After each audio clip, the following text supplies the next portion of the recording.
มีทรัพย์สมบัติมากมีปัญญาเฉียบแหลมทุกประการเถิด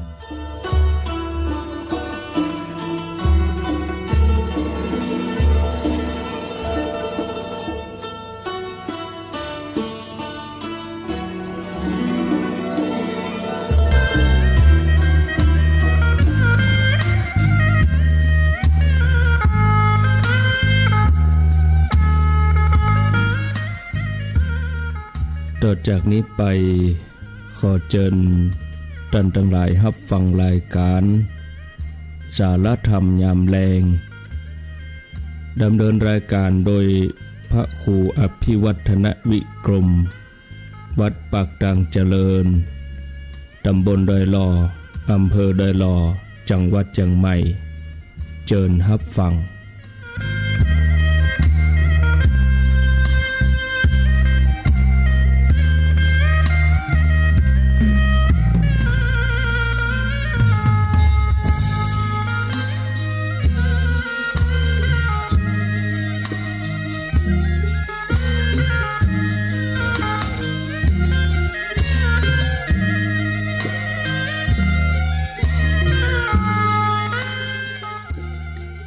ขอ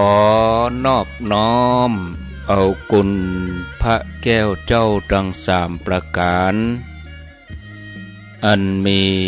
พระพุทธพระธรรมพระสงฆ์กุณพ่อกุณแม่กุณครูบาอาจารย์กุณศีลธรรมกรรมฐานจงมาปกห่มรักษาครูบาอาจารย์พระเจ้าประสงค์ทุกรูปปกห่มรักษาป้อออกไม่ออกศรัทธาตั้นสาธุชนคนดีผู้สนใจใฝ่ในธรรมทุกท่านขอถวายความเคารพแสดงความนับถือพระมหาเถระพระเถรานุเถระเจ้าคณะพระสังฆาธิการครูบาอาจารย์เจ้าที่เปิดวิทยุฟังอยู่ที่วัดที่วาเวลานี้ขอความสุขความเจริญในธรรมความผาสุกตั้งใจความสบายตั้งกายจงได้บังเกิดแก่พ่อแม่พี่น้องพ่อออกแม่ออกพ่ออุ้ยแม่อุ้ยนักศีลนักบุญเท่าแก่น้อยใจนิ่งตั้งหลายทุกท่านได้เวลาแล้วเนอได้เวลาแล้วได้เวลาสำหรับการรับฟังธรรมะอันเป็นสาระประโยชน์ทางด้านพระพุทธศาสนาน้ำธรรมคำสอนขององค์สมเด็จพระชินวรสัมมาสัมพุทธเจ้าได้มาปะมาพบมาอู้มาเล่าสู่บรรดาพ่อแม่พี่น้องพ่อออกแม่ออกศรัทธาท่านสาธุชนคนดีทั้งหลายแล้วมาแล้วเน้อมาแล้วมาปะกันแล้วญาติโยมท่านทั้งหลายอันยังมาสารธรรมยามแลงมาแล้วมาปะญาติโยมท่านสาธุชนท่านทั้งหลายเป็นประจำทุกวันศุกร์เวลาบ่าย3 โมงถึง5 โมงแรง2 ชั่วโมงตั้งแต่นาทีนี้เป็นต้นไปมาปะกันวันนี้เป็นวันศุกร์ที่20เดือนมกราคมพุทธศักราช2566วันนี้เป็นวันโกนแรม14 ค่ำเดือน4เหนือเดือน4เหนือแรม14 ค่ำพร่ำว่าเป็นวันศุกร์20 มกราคม 2566วันพวกนี้เป็นวันพระเป็นวันเดือนดับเดือน4ก็จะดับวันพวกนี้แล้วญาติโยมท่านทั้งหลายสำหรับรายการสารธรรมยามแลงผู้ดำเนินรายการโดยอาตมาภาพพระครูอภิวัฒนวิกรมวัดปากตังเจริญ ตำบลดอยหล่ออำเภอดอยหล่อจังหวัดเชียงใหม่เป็นผู้รับผิดชอบดำเนินรายการมาปะญาติโยมท่านทั้งหลายเป็นประจำทุกวันศุกร์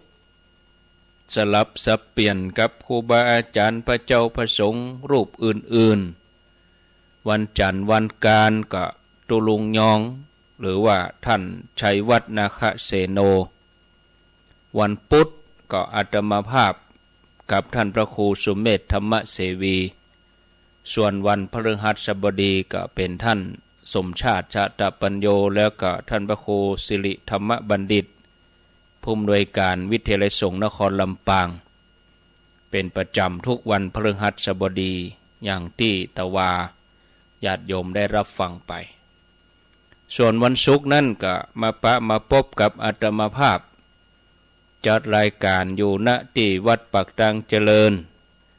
ตำบลดอยหล่ออำเภอดอยหล่อจังหวัดเชียงใหม่มาอยู่เป็นกู้พี่น้องศรัทธาญาติโยมทั้งหลายมาเป็นกำลังใจหลายท่านก็เสร็จสัดจากภารกิจการงานอยู่ที่บ้านพักผ่อนนอนฟังวิทยุบางท่านก็เตรียมกับข้าวกับป่า3-4-5 โมงบางคนบางท่านเป็นปะอุ้ยแม่อุ้ยก็รอลูกหลานเลิกโรงเรียนบางท่านก็อยู่ที่ทำงานบอกว่าจะปฏิบัติงานด้วยหน้าที่อย่างใดก็ตามก็ตรงเวลาถ้าว่าเปิดวิทยุฟังก็อนุโมทนาส่งความปรารถนาดีส่งกำลังใจไปถึงบ้านญาติโยมท่านทั้งหลายก็ว่าอยู่ในรถนะบางท่านก็อยู่ในรถสัญจรเดินทางก็มีน้ำใจต่อเพื่อนร่วมเดินทางต่างท้องถนนด้วยวันนี้จะอู้ถึงเรื่องอัครสาวกซ้ายขวาแล้วก็เส้นต่างนักปราชญ์เอามาอู้ให้ญาติโยมทั้งหลายได้รับฟังองค์พระสัมมาสัมพุทธเจ้าได้ชื่อว่าเป็นศาสดาเอกของโลกเป็นครูของมนุษย์และเทวดาทั้งหลายความรู้ถึงหมดที่องค์พระสัมมาสัมพุทธเจ้าพระองค์ทรงนำมาแสดงนั่นพระองค์ได้สั่งสมบารมีมาหลายภพหลายชาติสั่งสมมาตั้งแต่เป็นโพธิสัตว์เจ้าเกิดจากการได้ตรัสรู้อนุตตรสัมมาสัมโพธิญาณณที่ต้นไม้สีมหาโพธิ์เป็นความรู้ที่บริสุทธิ์เป็นไปเพื่อขจัดกิเลสอาสวะให้หมดไปเสี่ยงไปชีวิตเฮาจะมีสาระหรือบ่มีสาระก็ขึ้นอยู่กับการที่เฮาทั้งหลายปฏิบัติตัวเก่าถ้าปฏิบัติถูกต้องตามทำนองครองธรรมปฏิบัติตามหลักไตรสิกขาคือศีลสมาธิปัญญาทำให้เกิดขึ้นมาปฏิบัติตามมรรคมีองค์8โดยเริ่มตั้งแต่ความหันถูกต้องไปจนถึงสมาธิถูกต้องรวมจนถึงบ่ได้เบียดเบียนตัวเองบ่ได้เบียดเบียนคนอื่นให้ได้รับความเดือดเนื้อร้อนใจดำเนินชีวิตไปอย่างนี้นับว่าเป็นชีวิตที่มีคุณค่าสมกับที่ได้เกิดมาเป็นมนุษย์เกิดมาได้ทำคุณงามความดีได้สร้างบารมีได้เพิ่มพูนบารมีขึ้นไปสิ่งใดที่บดีเป็นบาปเป็นอกุศลเฮาทั้งหลายทุกคนก็ลดละเลิกเสียอันยังที่เป็นข้อบกพร่องก็ปรับปรุงแก้ไขให้ดีขึ้นสิ่งใดที่บ่เป็นสาระก็เลิกทำแต่สิ่งที่เป็นสาระเมื่อรู้ว่าอันยังที่เป็นสาระแก่นสารของชีวิตก็ดำเนินชีวิตให้ถูกต้องบ่อาศัยทิฏฐิมานะที่ทำให้บ่สามารถพัฒนาตัวเก่าให้เจริญขึ้นได้สูงขึ้นได้เฮาควรจะเปิดใจกว้างเพื่อจะรับสิ่งที่ดีงามเข้ามาในชีวิตบ่ให้หลงติดอยู่กับการปฏิบัติผิดที่สืบต่อกันมา ในช่วงเริ่มต้นของการเผยแพร่พระพุทธศาสนาในสมัยนั้นนี่ชมพูทวีปนับว่าเป็นศูนย์รวมของเจ้าลัทธิต่างๆมีนักมากมายในจำนวนนี้ก็มีเจ้าลัทธิหนึ่งชื่อว่าสัญชัยปริภาชกมีชื่อเสียงโด่งดังขนาดสมัยนั้นแม้แต่พระสารีบุตรกับพระโมคคัลลานะสมัยที่เปิ้นเริ่มแสวงหาโมกขธรรมก็เคยมาเป็นศิษย์ของสัญชัยปริภาชกเนื่องจากท่านทั้งสองนี่เป็นผู้ที่มีปัญญานักเพียงศึกษาห่ำเฮียนบักกี่วันก็หู้แจ้งแทงตลอดในความหู้ติอาจารย์สัญชัยปริภาชกนั้นถ่ายทอดจนหมดเสียงจนอาจารย์สัญชัยปริภาชกเอ่ยปากเฮือตันสารีบุตรกับโมคคัลลานะมาช่วยสอนด้วยแต่ว่าท่านทั้งสองนั้นได้สั่งสมบารมีมาสั่งสมบารมีแล้วก็ได้สั่งสมมาหลายภพหลายชาติด้วยเมื่อมาถึงชาตินี้บารมีเต็มเปี่ยมหูว่าความหูติศึกษามาเนี่ยที่ห่ำเฮียนกับอาจารย์สัญชัยปริภาชกเนี่ยบ่มีแก่นสารอันใดปฏิบัติไปก็บ่พ้นทุกข์ก็ออกเดินทางเพื่อแสวงหาความรู้จากอาจารย์คนอื่นๆผู้รู้คนอื่นที่จะช่วยสามารถเสาะหาหนทางแห่งความหลุดพ้นได้ท่านทั้งสองก็เดินทางไปทั่วชมพูทวีปจน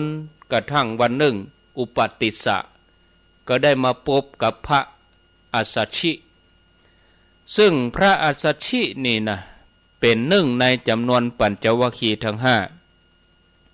นะอัญญาโกฏัญญวัปปะพัทธิยมหานามะอัสสชินะพระอัสสชินี่กำลังเดินบิณฑบาตอยู่บอกก้องหันเจ้าอันน่ะอุปติสสะนี่ก็เกิดความเริ่มใสในอากัปกิริยาของพระอัสสชิแล้วก็บอกว่าท่านผู้เจริญอินทรีย์ของท่านเนี่ยอย่างมาผ่องใสอิริยาบถของท่านก็งดงามท่านบวชเพาะไผ่เป็นอาจารย์ของท่านไผ่เป็นศาสดาของท่านพระเถระก็ตอบว่าพระสัมมาสัมพุทธเจ้าเป็นศาสดาของเฮาชอบใจในธรรมของพระองค์อุปติสสะมนพถามต่อไปแถมว่าก็ศาสดาของท่านมีปกติสอนว่าอย่างใดพระมหาเถระเกิดว่าธรรมดาปริภาชกทั้งหลายนี่เป็นปฏิปักษ์ต่อพระพุทธศาสนาบ่ใครยอมรับต่อใดเฮาจะแสดงความลึกซึ้งในพระศาสนาให้ปริภาชกนี้ได้ทราบเนื่องจากท่านเป็นผู้ที่ถ่อมตนมีความอ่อนน้อมท่านก็บอกว่าเฮาเป็นคนบวชใหม่เฮาเป็นผู้บวชใหม่บวชยังบ่เมินเฮามาอาจจะแสดงธรรมโดยพิสดารได้อุปติสสะก็ขยันขยอขอให้ท่านช่วยบอกช่วยสอนช่วยเกาะบอกกล่าวบอกธรรมะแก่เฮากำเนี่ยขอท่านจงกล่าวธรรมตามความพอใจจะน้อยจะนักอย่างใดก็ได้นะพระเถระก็สอนจะได้ญาติโยมทั้งหลายพระเถระว่าธรรมเราใดเกิดแต่เหตุพระตถาคตเจ้าปกติตรัสเหตุแห่งธรรมนั้นความดับแห่งธรรมนั้นมหาสมณะมีปกติกล่าวอย่างนี้ธรรมใดเกิดแต่เหตุบ่ยาวประโยคสั้นเมื่อจบกรรมนั้นอุปติสสะปริภาชกพิจารณาเนื้อความอันลึกซึ้งธรรมใดเกิดแต่เหตุก็ดับตรงนั้นเนื่องจากท่านได้สั่งสมบุญเก่ามาดีก็เลยหู้แจ้งแทงตลอดในคำสอน ซึ่งคนธรรมดานี่ก็สามารถจะตีความสามารถจะเข้าใจได้ต้องอธิบายให้ยาวแต่ว่าตั้นพิจารณาอุปาทิสปริภชกพิจารณาเป็นการอู้ถึงทุกข์เหตุที่ทำให้เกิดทุกข์เมื่อหู้ที่เกิดแห่งทุกข์แล้วก็ดับเสียอันนี้เป็นธรรมะบทสั้นๆญาติโยมท่านผู้ฟังเพียงเท่าอี้ก็ทำให้อุปาติสะมีดวงตาหันทำเป็นโสดาบันทันทีประโยคสั้นๆนี้จากนั้นท่านก็ได้อำลาพระเถระเพื่อไปหาเพื่อนสหายแล้วก็อู้กรรมเนี้ยทำใดเกิดแต่เหตุก็ดับตรงนั้นอู้กรรมที่ได้ยินมาถึงหมดคือโกลิตะโกลิตะนี่เป็นสหายเป็นเพื่อนบอกกองจบกรรมนี้โกลิตะก็ได้โสดาบันเลยโอ้ได้โสดาบันถึงกู้ถึงสองนี่ก็มีความกตัญญูกตเวทีอยู่ในใจเกิดว่าโอ้เฮาจะบอกอมตะธรรมที่ได้บรรลุนี้แก่อาจารย์สัญชัยปริภชกกึดถึงอาจารย์สัญชัยก็ใครฮื้อเปิ่นหูพ้องเมื่อพิจารณาแล้วก็ควรจะไปบอกอาจารย์สัญชัยปริภชกเมื่อท่านหู้แล้วท่านก็จะได้เข้าใจเหมือนเฮาแต่ถ้าบ่เข้าใจบ่เชื่อหมู่เฮาจะโดยไปเฝ้าพระเจ้าพร้อมๆกันก็ย่อมได้เมื่อถึงสองไปถึงสำนักของสัญชัยปริภชกก็เชิญชวนว่าท่านอาจารย์บัดเดี๋ยวนี้พระรัตนตรัยเกิดขึ้นแล้วในโลกเนี่ยท่านอาจารย์ไปเฝ้าพระเจ้ากันเถอะไปพระเจ้าเกิดขึ้นแล้วพุทโธเศรษโธที่โลกสมิงพระพุทธเจ้าเกิดขึ้นแล้วในโลกไปเอาปากันไปไหว้พระพุทธเจ้าสัญชัยปริภชกแม้รู้ว่าตัวเองบ่มีกุลวิเศษอันใดแต่ว่าเพราะทิฏฐิมานะว่าตัวเองเป็นอาจารย์ใหญ่มีบริวารนักก็บ่ยอมที่จะไปเป็นลูกศิษย์ไผก็บอกให้ถึงสองว่าเธอถึงสองไปเตอะอาจารย์บ่อาจจะไปเป็นลูกศิษย์ไผแล้วการอยู่เป็นศิษย์ของคนอื่นเนี่ยเหมือนกับจระเข้ที่เขาขังไว้ในตุ่มน้ำเธอเขาจะไปก็ไปเตอะอาจารย์บ่ไปอันนี้วาสนาน้อยนี่เนาะเมื่อสัญชัยถูกลูกศิษย์เอกถึงสองขยันขยอเอาไปนะอาจารย์ไปนะไปกันไปด้วยกันก็ถามสองสหายว่าในโลกนี้คนโง่กับคนฉลาดอย่างไหนมีนักกว่ากันถึงสองอันเป็นลูกศิษย์ก็ตอบว่าคนโง่มีมากกว่าส่วนคนฉลาดมีน้อยสัญชัยปริภชกก็บอกว่าถ้าอย่างนั้นพวกคนโง่ก็ฮื้อมาอยู่สำนักของเฮาส่วนคนฉลาดก็ฮื้อไปหาพุทธเจ้าพุ่นเตอะเฮาจะอยู่กับคนโง่เนี่ยพวกเธอไปเตอะเฮาไปนั่นญาติโยมท่านทั้งหลายปึ้งพระพุทธเจ้าเปิ้นนั้นแบ่งคนเป็น4เหล่าอย่างบัวเด้เนาะโจรอย่างใดก็สำเร็จจวนอย่างใดก็สำเร็จตึงสองก็ปากันออกเดินทางไปก็มีบริวารติดสอยห้อยตามไปแถม500 คนเมื่อถึงสองไปถึงวัดพระเชตวันแล้วก็กราบทูลเรื่องราวทั้งหมดให้พระพุทธเจ้าทรงทราบพระองค์ทรงตรัสว่าสัญชัยถือเอาสิ่งที่เป็นสาระมาเป็นสาระถือเอาสิ่งที่เป็นสาระว่าบ่เป็นสาระเพราะมิจฉาทิฐิของตัวเก่าเขาส่วนพวกเธอหูสิ่งที่เป็นสาระว่าเป็นสาระหูสิ่งที่บ่เป็นสาระว่าบ่เป็นสาระจึงนับว่าเป็นบัณฑิตต่อมาท่านทั้งสองนั่นเปิ้นก็บรรลุอรหันต์ซึ่งต่อมาก็ได้เปลี่ยนชื่อเป็นสารีบุตรและโมคคัลลานะ นี่ญาติโยมได้แต่งตั้งพระเจ้าแต่งตั้งให้พระสารีบุตรได้รับการแต่งตั้งเป็นอัครสาวกเบื้องขวาผู้เลิศด้านปัญญาโมคคัลลานะได้รับแต่งตั้งเป็นอัครสาวกเบื้องซ้ายผู้เลิศด้านการมีฤทธิ์ตั้งแต่นั้นมาก็ทำหน้าที่สนองงานช่วยพระเจ้าเผยแผ่คำสอนกว้างขวางยาวไปก็ทำให้พุทธศาสนาเจริญรุ่งเรืองท่านผู้ฟังญาติโยมจะนั่นผู้มีปัญญาต้องพิจารณาให้ดีว่าสิ่งใดเป็นสาระหรือบ่เป็นสาระเพื่อจะได้เลือกปฏิบัติให้ถูกต้องชีวิตจะได้ปลอดภัยถ้าว่าไปปฏิบัติผิดเนื่องจากมีความหันผิดก็จะเป็นอันตรายต่อชีวิตความหันผิดนี่นะก็สามารถนำไปสู่อบายทุกขติวินิบาตนรก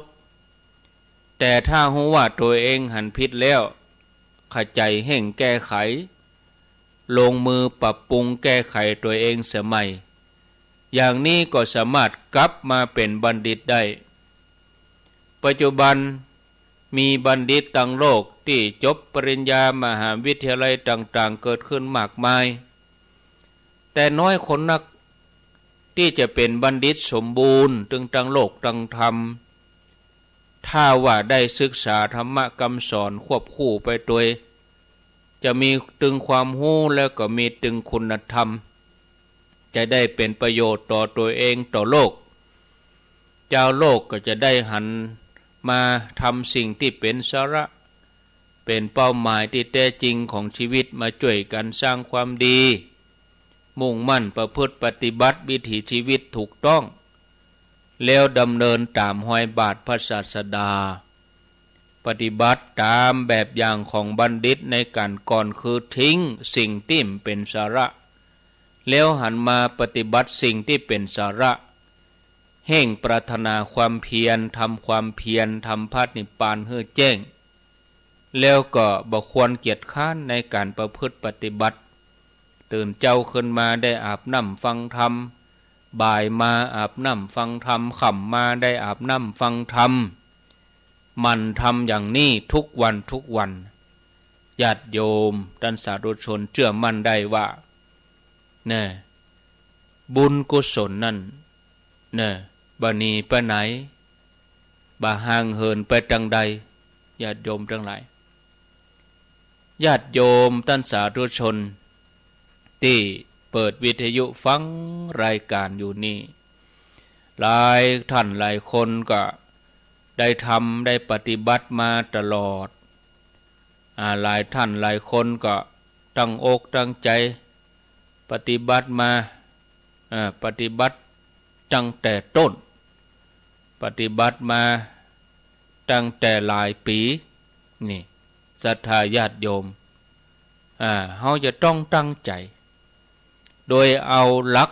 อิทธิบาท4เข้ามาใจนะสรรพสิ่งในโลกนี้ที่มีการเกิดขึ้นตั้งอยู่ที่สุดก็เสื่อมสลายไปตามกาลเวลาบ่ว่าจะเป็นคนสัตว์สิ่งของแม้กระทั่งตัวเฮาเองล้วนแต่บ่เที่ยงเป็นทุกข์เป็นอนัตตา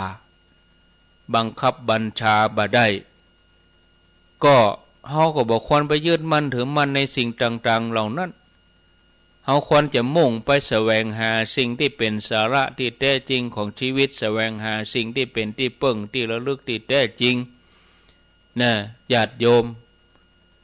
นี่การฝึกใจให้หยุดนิ่งเป็นสิ่งสำคัญซึ่งเฮาจะต้องทำควบคู่กับวิถีชีวิตของเฮาบ่ว่าธุรกิจการงานบ่ว่าการทำงานด้านใดการห้ำการเฮียนการศึกษาบริษัทเจ้าทั้งหลายเกิดกี่ภพกี่ชาติเปิ่นชำระกายวาจาใจให้สะอาดมาตลอดเป้าหมายคืออย่างเป้าหมายก็เพื่อหลุดพ้นจากกิเลสอาสวะเพราะเปิ่นฮู้ว่าตราบใดที่ยังมีกิเลสมาห่อหุ้มอยู่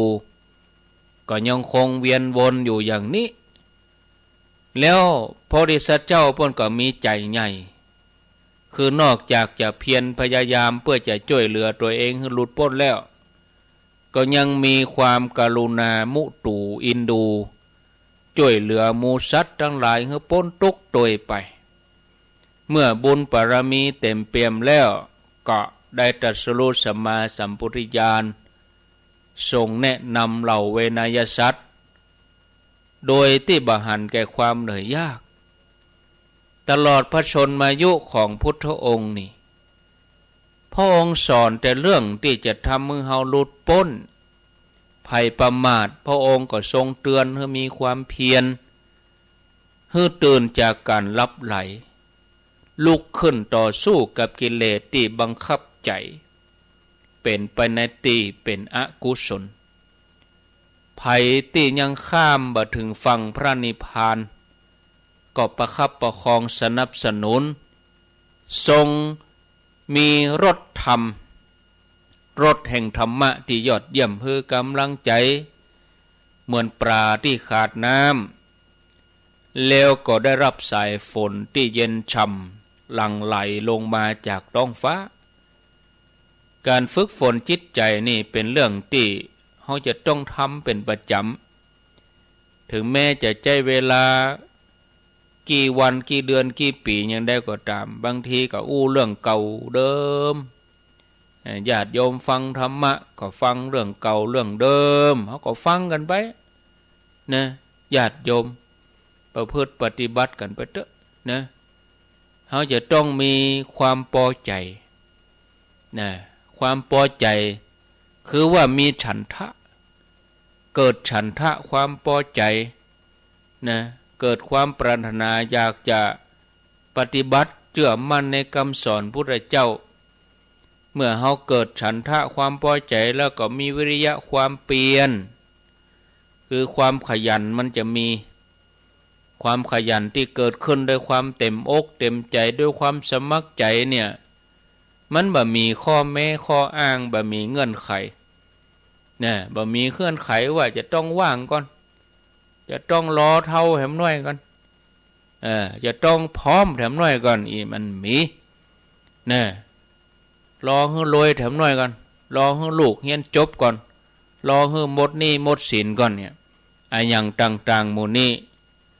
พญามัจจุราชนี่มันมีข้อต่อรองนะถึงเวลานี่นะจะบอกว่าโอ้รอก่อนรอให้เท่าแถมน้อยก่อนรอให้ลูกเรียนจบก่อนรอให้หมดหนี้ก่อนรอให้เก็บลำไยแล้วก่อนรอให้ปลูกนาแล้วก่อนพญามัจจุราชมันบ่มีข้อแม้ข้ออ้างอย่างอี้นะญาติโยมฉะนั้นเฮาบ่ควรประมาทเฮาจะต้องมีความเพียรเกิดขึ้นมาบ่กึดถึงอุปสรรคนะกึดแต่เพียงว่าจะเนี่ยจะได้ญาติโยมเฮาถึงจะมุ่งมั่นทำความดีนะมุ่งแสวงหาความหลุดพ้นฉะนั้นเฮาก็ทำความเพียรนะทำไปญาติโยมพระองค์นี่ปฏิบัติพระสัมมาสัมพุทธเจ้าเนี่ยเปิ้นทำความเพียรชนิดที่ว่ายอมแลกนะเลือดเนื้อจะเหือดแห้งหายไปเนี่ยเหลือแต่กระดูกก็จังมันนะญาติโยมถ้าบ่สำเร็จทำกับบ่ลุกจากที่นี้เนี่ยอันนี้คือความเพียรเกิดความเพียรเมื่อรู้สึกฉันทะพอใจวิริยะโดยมาจากนั้นจิตตะก็ต่อเนื่องทยอยกันมาคำว่าจิตตะนี่ก็คือนึกคิดอย่างตึงวันตึงคืนตึงหลับตึงตื่นนะบางทีจะนอนหลับฝันไปกับฝันว่าตัวเองสวดมนต์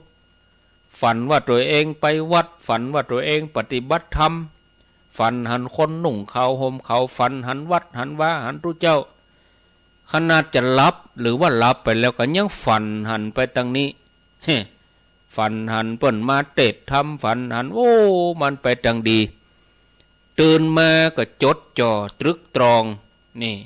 ญาติโยมตรึกตรองพิจารณาโอ้ทำโดยการปฏิบัติอย่างเนี้ยให้มันเป็นอาจิน บ่วันใดวันหนึ่งต้องได้ผลอย่างเฮาปลูกต้นไม้เนี่ยมันไปยือไปใจใส่ปุ๋ยหดน้ำวันใดวันหนึ่งต้องหน่วยต้องดอกเนี่ยถ้าเฮาขี้ค้านเฮามีวิริยะเฮามีจิตตะใจเฮาจดจ่อปลูกละปลูกขว้างมันก็ไปจ่อไปหน่วยเนี่ยญาติโยมมันเป็นอย่างนี้เมื่อเฮามี3ข้อนี่3ข้อแล้วบ่วิมังสาด้วยมาวิมังสาก็คือเกิดความสังเกต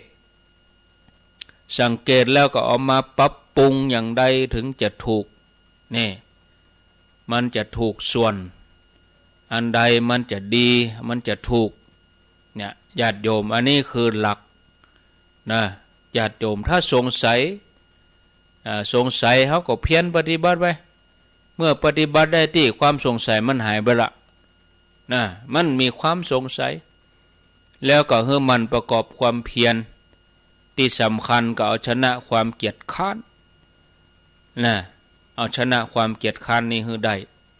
นะญาติโยมท่านสาธุชนท่านผู้ฟังทั้งหลายสิ่งที่เป็นความปรารถนาของเฮาทั้งหลายกู้ค้นในการดำเนินชีวิตที่เฮาไข่ปะกันโดยวิถีฆราวาสญาติโยมอย่างกำปอนที่พระเปิ้นฮื้อขอให้มีอายุวันนะสุขภละเน้อขอให้ปะให้พบสิ่งที่ดีมีลาภยศสรรเสริญสุขเน้อเฮาทั้งหลายก็เลยทะเยอทะยานขวัญขวายทำให้คนเฮาจะต้องดิ้นรนเสาะแสวงหาในสิ่งที่ตัวเองเกิดว่าจะมาเติมเต็มในส่วนที่บกพร่องเพิ่มเติมส่วนที่บกพร่องของชีวิตให้มันเต็มเปี่ยมบริบูรณ์ก็เลยเสาะแสวงหากันไปเรื่อยๆอยากได้อยากมีอยากเป็นข่าวออกมาปัดเลอะปัดเตอข่าวออกตะกี้ว่าลงทุน6,000ได้15 ล้านมันไปมีที่ไหนมันจุกันเนาะญาติโยมเอาเงินเป็นลงทุนคน6,000ได้ล้าน10 ล้านมันเป็นไปบ่ได้มันจุกันและเบอร์เดนี่คนเฒ่าเล่นโทรศัพท์นี่ต้องระวังจะมีข้อความนะข้อความส่งมาฮื้อบัญชีของคุณได้รับการอนุมัติแล้วเนาะถ้าขืนไปกดก่อนระวังเดี๋ยวมันดูดออกไปเลยจะไปหม้อมือห้ามหม้อยังมาสามบาซี่ก็กดเลยนะเฮาบ่ฮู้จักให้ไปกดฮับเขาแล้วคนโทรมาแถมมาสามบาซี่จะไปอู้บ่ฮู้ใต้ฮู้เหนือเฮาก็บ่ทักอู้แล้วจะไปอู้ยาวบ่แล้วบ่มีเวลาอู้ตะอี้วางขลกขกจบข่าวอันไปอู้มันก็ดูดข้อมูลเอาไว้ติ๊กอู้ไปอู้มาหูตูบเข้าไปหน้าตู้กดตรงนั้นกดตรงนี้กดไปกดมานั่งให้โง่มาเมื่อลูนเป็นข่าวก็ข่าวเพิ่นออกตึงวันก็โดนตึงวันยังแบบฟังเนาะก็แปลกเหมือนกันนะอันนี้เพราะว่าอยากได้นั่นคือความโลภเนี่ยญาติโยมทั้งหลายอันนี้เราต้องดิ้นรนเสาะแสวงหาเพื่อจะให้ชีวิตนั้นบริบูรณ์ก็แสวงหากันอย่างนั้นไปตลอดนะแต่หนทางที่ตัวเองจะปะบ่ฮู้จะเข้าถึงได้อย่างใดเมื่อบ่ฮู้ก็ทำให้ชีวิตจะต้องเวียนวนอยู่กับเรื่องเหล่านี้ทำมาหากินลาภยศสรรเสริญเกียรติยศชื่อเสียงเงินทองในทางพุทธศาสนาองค์พระสัมมาสัมพุทธเจ้าพุทธองค์ทรงค้นพบว่าวิธีการที่ทำให้เข้าถึงความสุขได้แท้จริงนี่จะต้องเริ่มจากการที่เราทำใจของเราให้หยุดนิ่งเพราะสุขอื่นยิ่งกว่าความสงบไม่มีจิตตังทันตังสุขาวะหังจิตที่ฝึกดีแล้วนำความสุขมาฮือนัตถิสันติปรมังสุขัง สุขอื่นยิ่งกว่าความสงบมีนี่สรรพสัตว์ทั้งหลายในโลกนี้เมื่อยังบรรลุพ้นจากกิเลสอาสวะก็จะต้องเวียนว่ายแต่เกิดครั้งแล้วครั้งเล่าเพราะเฮามีอันอย่างมาบังอยู่ตัวบังนี่เปิ้นห้องว่าอวิชชาอวิชชานี่มันบังอวิชชาแปลว่าความบ่ฮู้ห่อหุ้มไว้บ่ฮู้อะไรอย่างบ่ฮู้จักทุกข์บ่ฮู้บาหารการเกิดแก่เจ็บตายบ่ได้นำมาพิจารณาบางทีอย่างเฮาทั้งหลายไปร่วมงานศพแต่ละงานเฮาไม่ได้พิจารณาอย่างเอางานศพเป็นงานสวนเสเฮฮาเอาเป็นงานลื่นเริงบางทีก็ไปด้วยใจคนหนุ่มเกินไปบอกว่าโอ้บัดถ้าโศกเศร้าแล้วเอาดนตรีมาเล่นหมู่เฮานี่คนเฒ่าก็เริ่มจ้างปากนั่งพอหมับเฮียมันแปะเขาเอาไปโศกไปเศร้ามายิ่งหยังจัดดนตรี เอาไปเอามาแห่แวดเมนเล่นดนตรีเอาใจคนตายอีกโอ้มันจะเป็นลูกมาเต้นยิ่งหยังถ้าคนตายมาอู้ได้พอแล้วสู่เขาเฮ้ยพอแล้วข้าตุกพอแล้วข้าเจ็บฮ้อนพอแล้วขอจะไปหยะเตอะขอให้กินตานอย่างถูกต้องกำเตอข้าจะได้ไปดีแล้วเบอได้สู่เขาจักข้าลงมาเสียแล้วเฮ้นี่บางทีมันเกิดบัตันเนี่ยอันนี้คือบาหันเนี่ยบ่ได้นำมาพิจารณาอย่างทองแท้บ่ได้นำมาพิจารณาอย่างจริงจังนะว่าเนี่ยอย่างนะถึงจะบ่ต้องปิกมาเกิดแถมเนี่ยจะได้แล้วก็บอกว่าต้นเหตุแห่งทุกข์มันอยู่ที่ไหนเนี่ยอย่างใดถึงจะดับทุกข์ได้แล้วหนทางที่จะนำไปสู่การดับทุกข์เป็นอย่างใดก็บ่เคยนำมาพิจารณาในที่สุดก็วนเวียนกันอยู่นี่นะอยากได้อยากมีอยากเป็นดีใจเสียใจอยากได้สิ่งไหนไม่ได้สิ่งนั้นก็เป็นทุกข์เนี่ยญาติโยมเป็นอย่างนี้ก็ทำเมื่อเฮาหลงไปยึดติดในคนยึดติดในสัตว์ยึดติดในสิ่งของแม้กระทั่งยึดติดร่างกายตัวเองว่าเป็นของเที่ยงแท้แน่นอนว่าเป็นของเฮาแล้วในที่สุดก็เผลอไปทำอกุศลเมื่อเผลอไปทำอกุศลก็พลัดตกลงในอบายภูมิต้องเวียนว่ายกันอยู่นี่เนื่องจากเฮาเนี่ยญาติโยมทั้งหลายบ่ได้พิจารณาว่ากายที่สมบูรณ์ที่สุดที่ควรยึดถือเอาไว้เป็นอย่างใดมันอยู่ที่ไหนจะเข้าถึงได้อย่างใดญาติโยมสิ่งเหล่านี้เฮาบ่ฮู้กันเพราะว่าวันหนึ่งคืนหนึ่งใจของเฮามันไปเมาก็อยู่ตังนอกง่ายๆวันนี้เล่นโทรศัพท์กี่ชั่วโมงวันนี้ส่งข้อความไปกี่ข้อความวันนี้ค่อยๆญาติไปตะใดแล้วเฮามาสนใจตัวเองก็เฮาถูกสิ่งแวดล้อมถูกโทรศัพท์ถูกเทคโนโลยีมาครอบงำเฮาเอาใจของเฮาไปสนใจอย่างอื่นเฮาไปเมาดูการกระทำคนอื่นสนใจเรื่องภายนอกฉะนั้นญาติโยมอันยังที่อยู่ในตัวเฮาเลยหูจักบ่หูจักหนทางที่จะพัฒนาใจให้ละเอียดขึ้นไปให้ปราณีตให้สูงเพราะเฮาสนใจแต่เรื่องภายนอกฉะนั้นญาติโยมเฮาควรจะมาสนใจเรื่องตัวเองเปิ้นว่าสนใจก็คือใจไผใจตัวเก่าถ้าเฮาหูจักเรื่องตัวเองเฮาก็จะสำรวมระวังจิตนะเพื่อสำรวมและเฮาจะพ้นจากบ่วงของพยามารเมื่อเฮาต้องการศึกษาเรื่องของตัวเก่าเฮาจะต้องรู้จักว่าภายในตัวของเฮามันซับซ้อนกันนี่กาเกสาโลมานะขาตันตาตะโจก็มากมายเพียงพอมันซ่อนกันเป็นชั้นไปตามลำดับนะ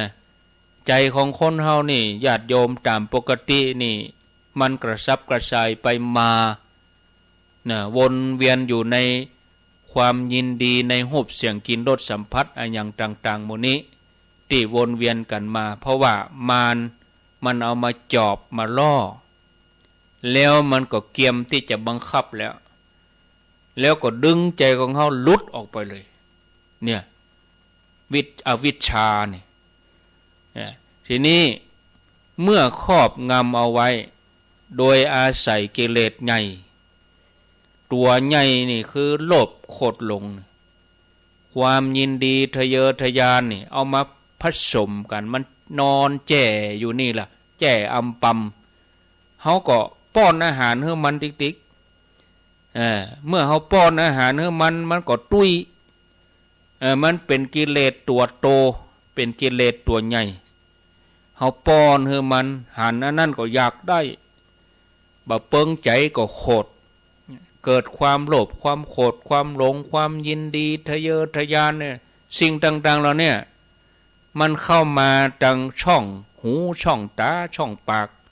ช่องอายตนะนี่เฮาเอามาเลี้ยงมันนี่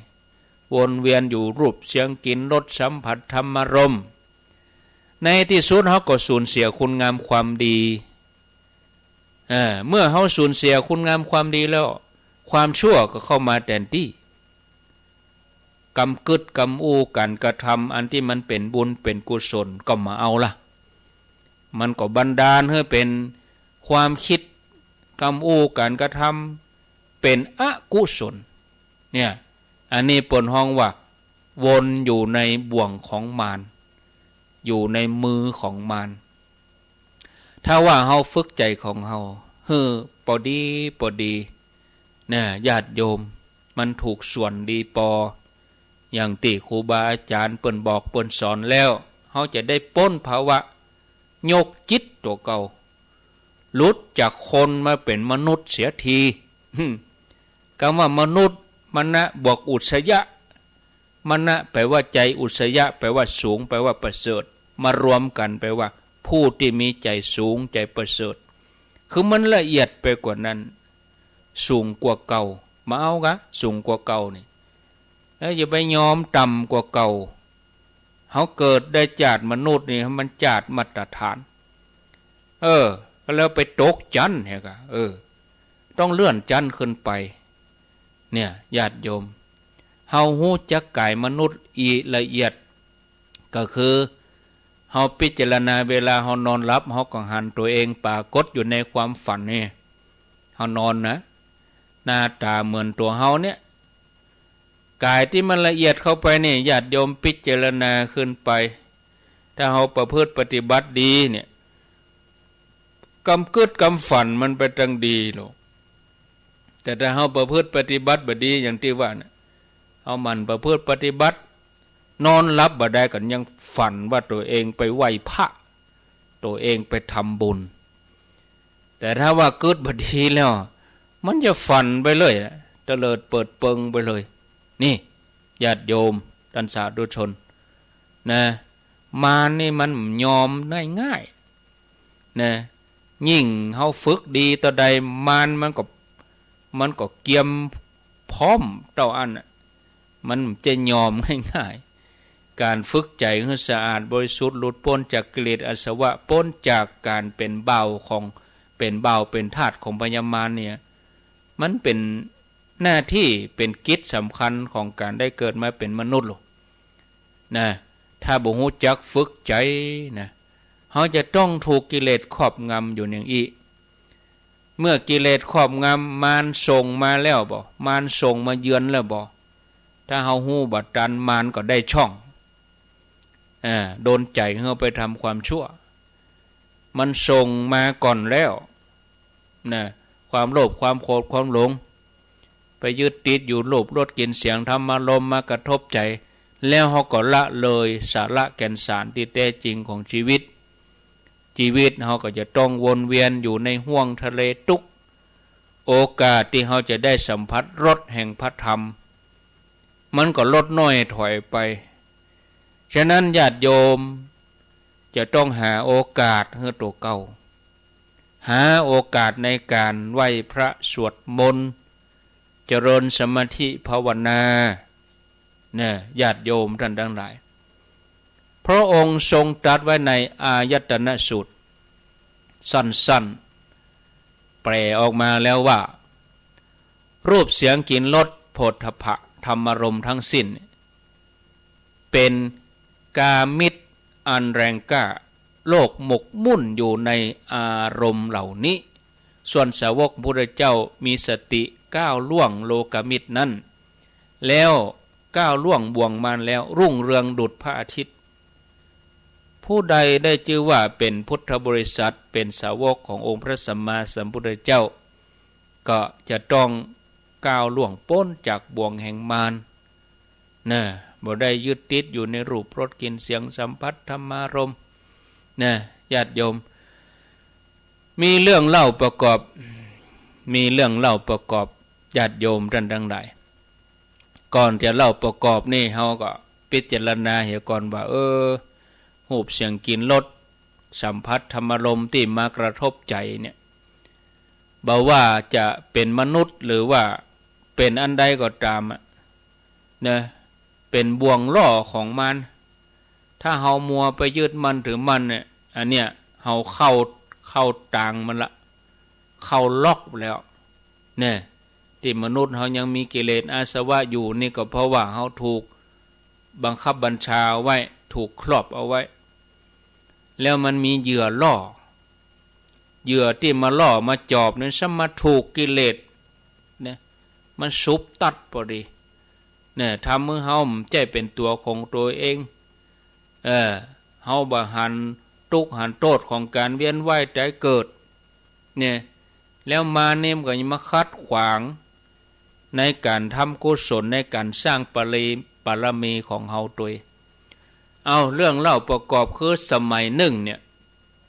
พระพุทธเจ้าพระองค์เสด็จเข้าไปบิณฑบาตในหมู่บ้านของพราหมณ์ซึ่งเป็นผู้ที่มีความเลื่อมใสศรัทธาในพระพุทธเจ้าแต่ว่าวันนั้นพราหมณ์ก็ถูกมารเข้าสิงใจบ่ฮื้อใส่บาตรพระพุทธเจ้าแล้วก็บ่มีเจ้าบ้านคนไหนใส่บาตรพระพุทธเจ้า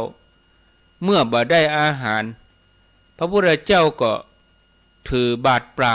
ปิกวัดพระเชตวันในระหว่างทางมารผู้มีบาปก็เข้าไปหาพระพุทธเจ้าแล้วก็อู้กับพุทธองค์ว่าสมณะท่านได้บิณฑบาตอาหารได้พ่องกอกพระพุทธเจ้าพระองค์ตรัสว่าแน่มารผู้ใจบาปท่านได้กระทำมือเฮาบ่ได้อาหารบิณฑบาตบ่ใจกามารก็บอกว่าถ้าอย่างนั้นขอพระผู้มีพระภาคเจ้าจงเสด็จเข้าไปเพื่อบิณฑบาตในครั้งที่สองเถิดนะข้าพระองค์จักกระทำให้พระพุทธเจ้าได้รับอาหารบิณฑบาตพระพุทธเจ้าพระองค์ตรัสว่าดูก่อนมารใจบาปท่านมาคัดขวางตถาคตได้ประสบสิ่งที่บ่ใจบุญแล้วท่านเข้าใจว่าบาปย่อมบังเกิดผลแก่ตัวเองจะนั่นกาดูก่อนมารแม้เราแต่ละคตบ่ได้รับบิณฑบาตแต่แต่ละคตเป็นผู้บ่มีความกังวลย่อมดำรงอยู่ได้อย่างมีความสุขตถาคตจักเป็นผู้มีปีติดุจอภัสราพรหมมารเมื่อบ่สามารถคัดขวางพระเจ้าได้ก็รู้สึกเสียใจแล้วก็อันตรธานหายไปต่อหน้าพระพักตร์พระศาสดาแต่ถึงอย่างนั้นมารก็บ่ยอมกันคอยหาโอกาสมารบกวนพุทธองค์อยู่ไปตลอดเมื่อเกิดว่าถ้าหากว่ารบกวนพระเจ้าบ่ได้ก็จะไปรบกวนสาวกองค์อื่นแทนก็แล้วกันมีอยู่คืนหนึ่งมารก็เข้าไปหาหมู่ภิกษุแล้วก็ได้ห้องเสียงดังน่ากลัวเหมือนฟ้าแมบเหมือนฟ้าผ่าเหมือนม่อนดอยจะถล่มลงมาเหมือนแผ่นดินจะสุดลงไปภิกษุรูปหนึ่งตกใจเพราะบ่เคยได้ยินเสียงอย่างอี้มาก่อนก็เลยถามเพื่อนภิกษุว่าแผ่นดินไหวเหรอกะนะดอยจะถล่มเหรอกะท่านฟ้าห้องดังแตะดังว่าบ่หยุดสักเตื้อ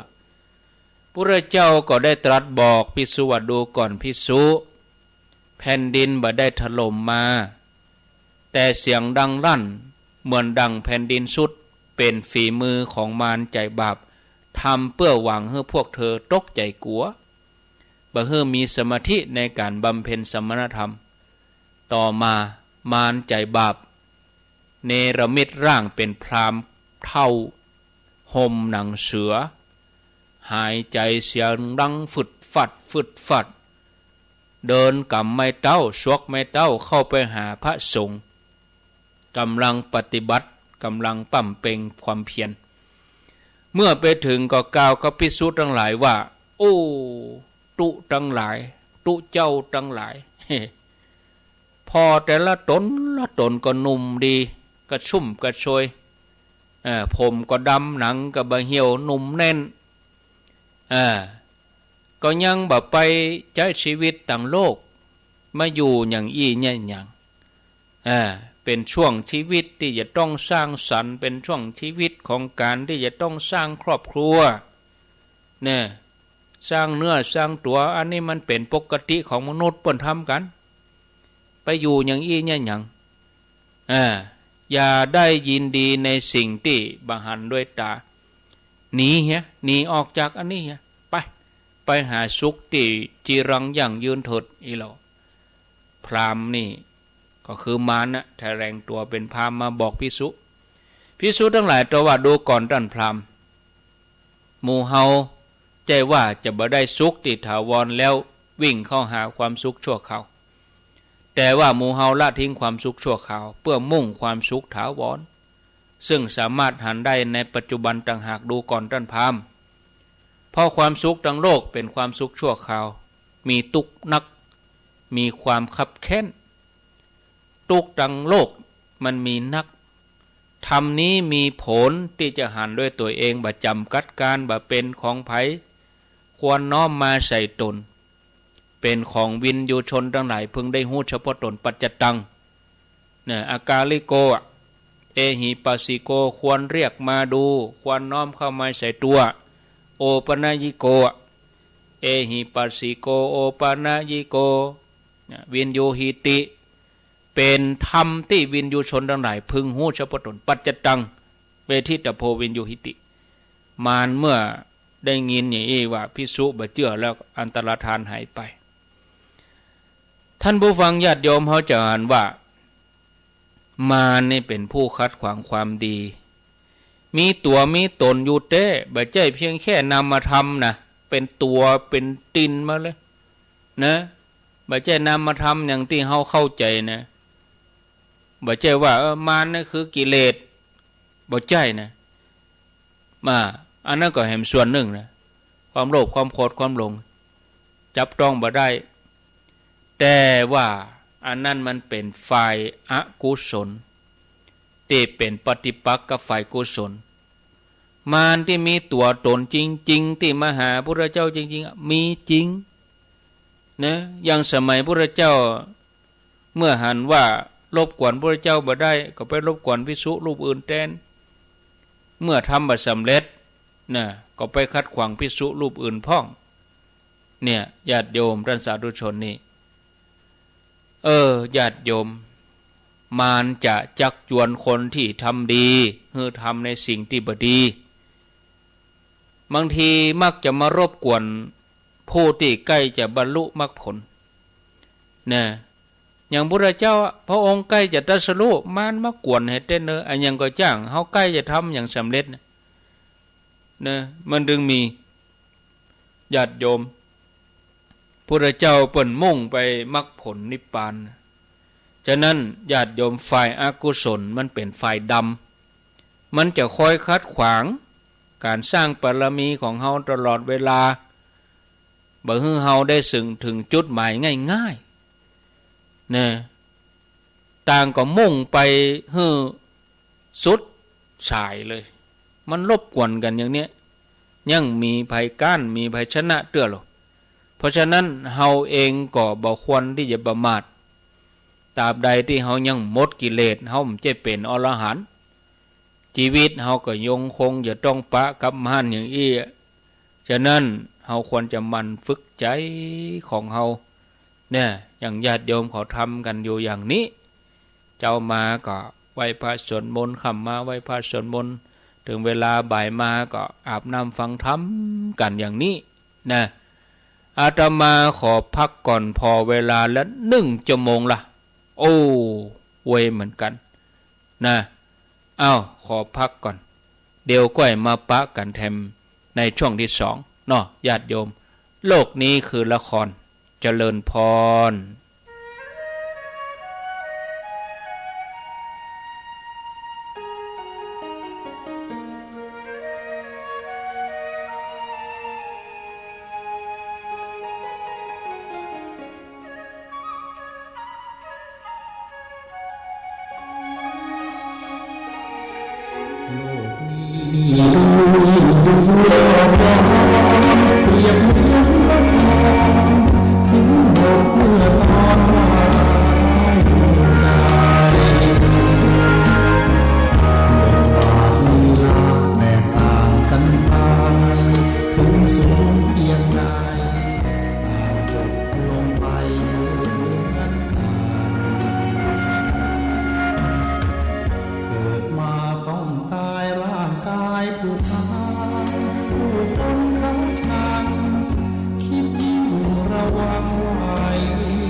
เจริญพรศรัทธาสาธุชนญาติโยมทั้งหลายพรุ่งนี้เป็นวันพระอาตมาขอเชิญชวนท่านทั้งหลายนุ่งขาวห่มขาวเข้าวัดฟังธรรมทำบุญใส่บาตรเพื่อให้เกิดเป็นประโยชน์แห่งตนและเพื่อให้เกิดเป็นสันติสุขแห่งประเทศชาติเรามาแต่ตัวไปแต่ตัวอย่าลืมหาความดีใส่ตัวไปด้วยความดีใส่ตัวอย่างน้อยคือศีล 5ตั้งใจรักษาให้มั่นสักข้อใดข้อหนึ่งก็ยังดีกว่าไม่มีเสียเลยขอให้ทุกท่าน จงได้รับสิ่งที่พึงปรารถนา มีอายุยืน มีทรัพย์สมบัติมาก มีปัญญาเฉียบแหลมทุกประการเถิด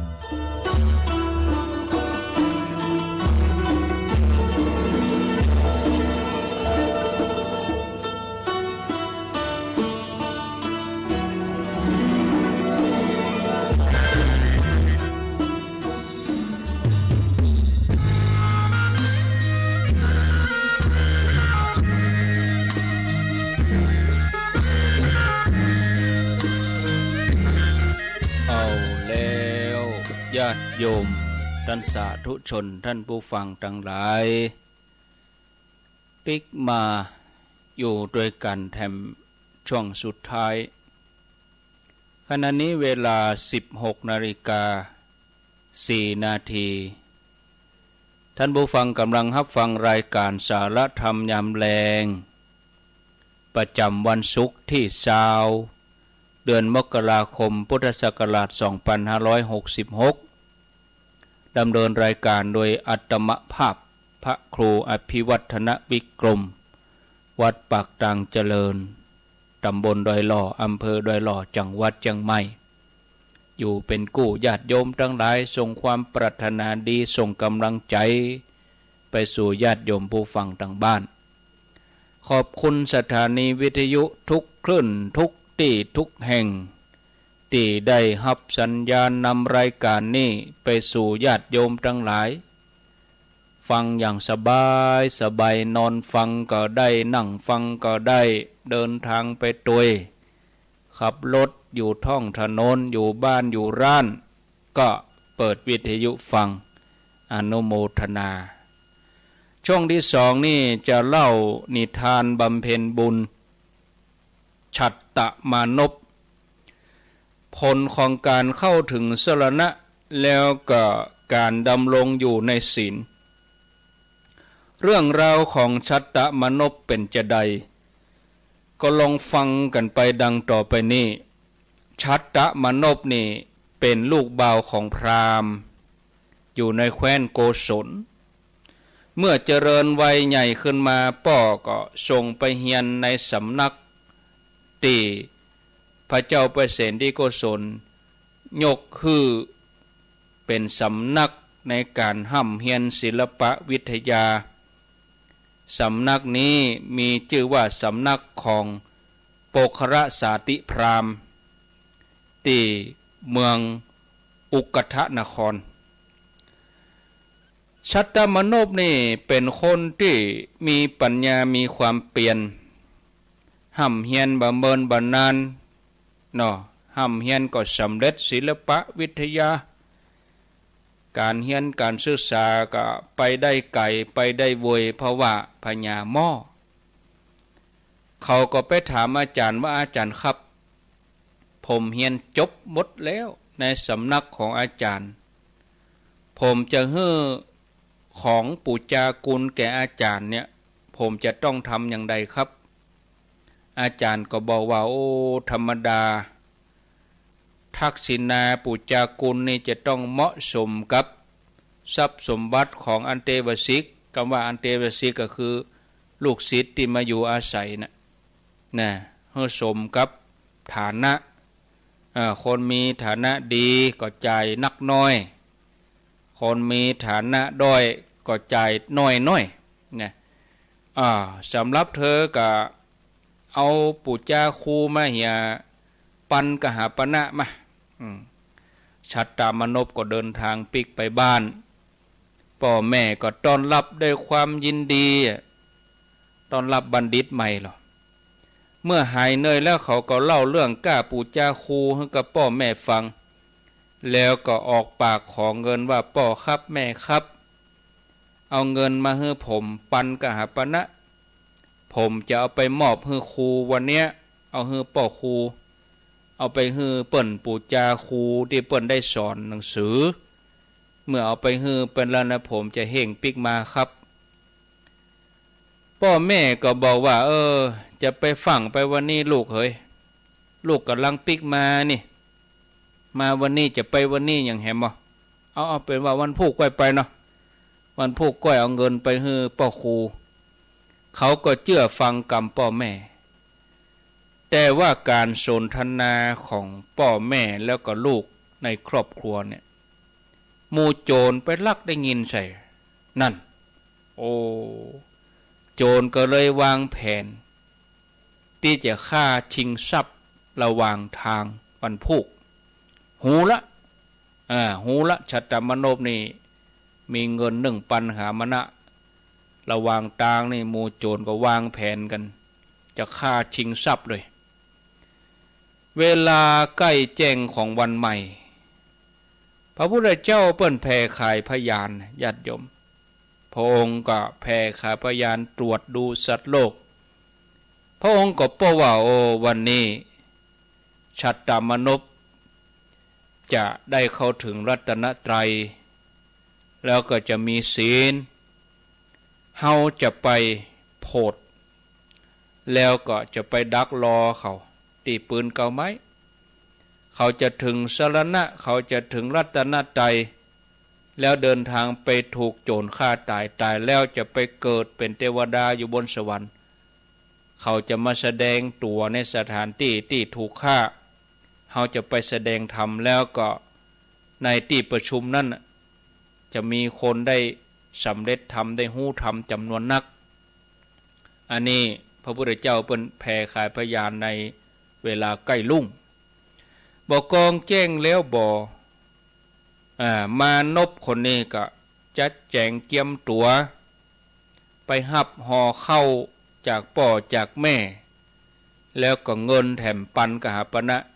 ล่ำลาพ่อแม่แล้วก็เดินทางออกไปมุ่งหน้าไปที่บ้านของอาจารย์เดินทางไกลพอสมควรระหว่างทางก็หันใส่พระเจ้าประทับอยู่ที่ปืนเก้าไม้ข้างทางก็เข้าไปเฝ้าพระเจ้าไว้เสร็จแล้วก็พระเจ้าก็ถามก่อนมานพเธอจะไปไหนนะมานพผู้นี้ก็ตรัสว่าข้าแด่ท่านพระโคดมข้าพระองค์จะไปเมืองอุกันทนครจะเอาเงินไปมอบให้อาจารย์เป็นก้าปูจาคูพระเจ้าก็บอกว่าเธอเคยหู้จักรัตนตรัยก็เธอเคยหู้จักพระพุทธพระธรรมพระสงฆ์เธอเคยหู้จักศีลห้าก็มานพผู้นี้ก็ว่าข้าพระองค์บ่เคยหู้เลยรัตนตรัยสรณะศีลเป็นอย่างใดพระเจ้าข้าพระเจ้าพระองค์ก็แสดงสรณะ3ศีล5พร้อมอานิสงส์เนี่ยลำดับนั้นเนี่ยญาติโยมท่านสาธุชนท่านทั้งหลายพระองค์ก็ชี้แจงไปตามลำดับพร้อมทั้งอานิสงส์ของการรักษาศีลมานพทบทวนไปตามที่พระองค์ได้ตรัสสอนเกิดความเลื่อมใสพระเจ้าก็ทรงดำริว่ากุศลเพียงเท่านี้ก็เพียงพอให้มานพได้ไปเกิดเทวโลกแล้วและพระองค์ก็เสด็จกลับไปวัดพระเจตวันมานพคนนี้ก็เดินทางไปแถมช่วงระหว่างเดินทางนี่ก็ท่องไปตัวนี่พุทธังสรณังธัมมังสรณังสังฆังสรณังอย่างเฮาว่ากันนี่ก็พุทโธธัมโมสังโฆกันเนาะทบทวนศีล5ไปตัวน่ะจิตก็มุ่งไปแหละพระพุทธพระธรรมพระสงฆ์ศีล5ว่าไปสุดดังก็มีหมู่โจรลุ่มเข้ามาหยุดนี่หรอขวางทางไว้แล้วหยุดมานพนี่ก็บ่สนใจก้มหน้าก้มตาพุทธังสรณังธัมมังสรณังสังฆังเนี่ยปาอากามุสุปานาติปาตาอาตินนาตนากาเมมุสาสุราปาอากามุสุบ่สนใจโจรบ่มีความหวาดกลัวก้าวเดินต่อไปโจรว่าหยุดแล้วว่าธรรมะพุทธังสรณังคัจฉามิธัมมังสรณังคัจฉามิสังฆังสรณังคัจฉามินี่ว่าอย่างอีไปติ๊กนี่ว่าไตรสรณคมว่าอย่างอีนี่แขกเปิ้นว่าอย่างอีบุตรตังนี่เนาะแขกว่าอยู่แล้วนี่ญาติโยมทั้งหลายเนี่ยจับจังหวะมีเสียงประกอบด้วย ว่าไปอย่างเงี้ยพุทธังสรณังคัจฉามิเนี่ยหมู่โจรก็บอกเฮ้ยหยุดกะหยุดแล้วว่าไปแถมพุทธังสรณังคัจฉามิธัมมังสรณังคัจฉามิสังฆังสรณังคัจฉามิอย่าเอาพระพุทธพระธรรมพระสงฆ์เป็นสรณะเป็นที่ปึงเนี่ยแล้วก็เอาศีลห้ามาไว้กับตัวโจรว่าบยุทธกะเนี่ยเมื่อบยุทธกับยิงลูกศรอาบยาปิดเข้าไปกันญาติโยมด้วยหน่อยยิงลูกศรอาบยาปิดเข้าไปเลยโอ้ลูกศรอาบยาปิดเนี่ยก็แทงเข้าล่างของมานพคนนี้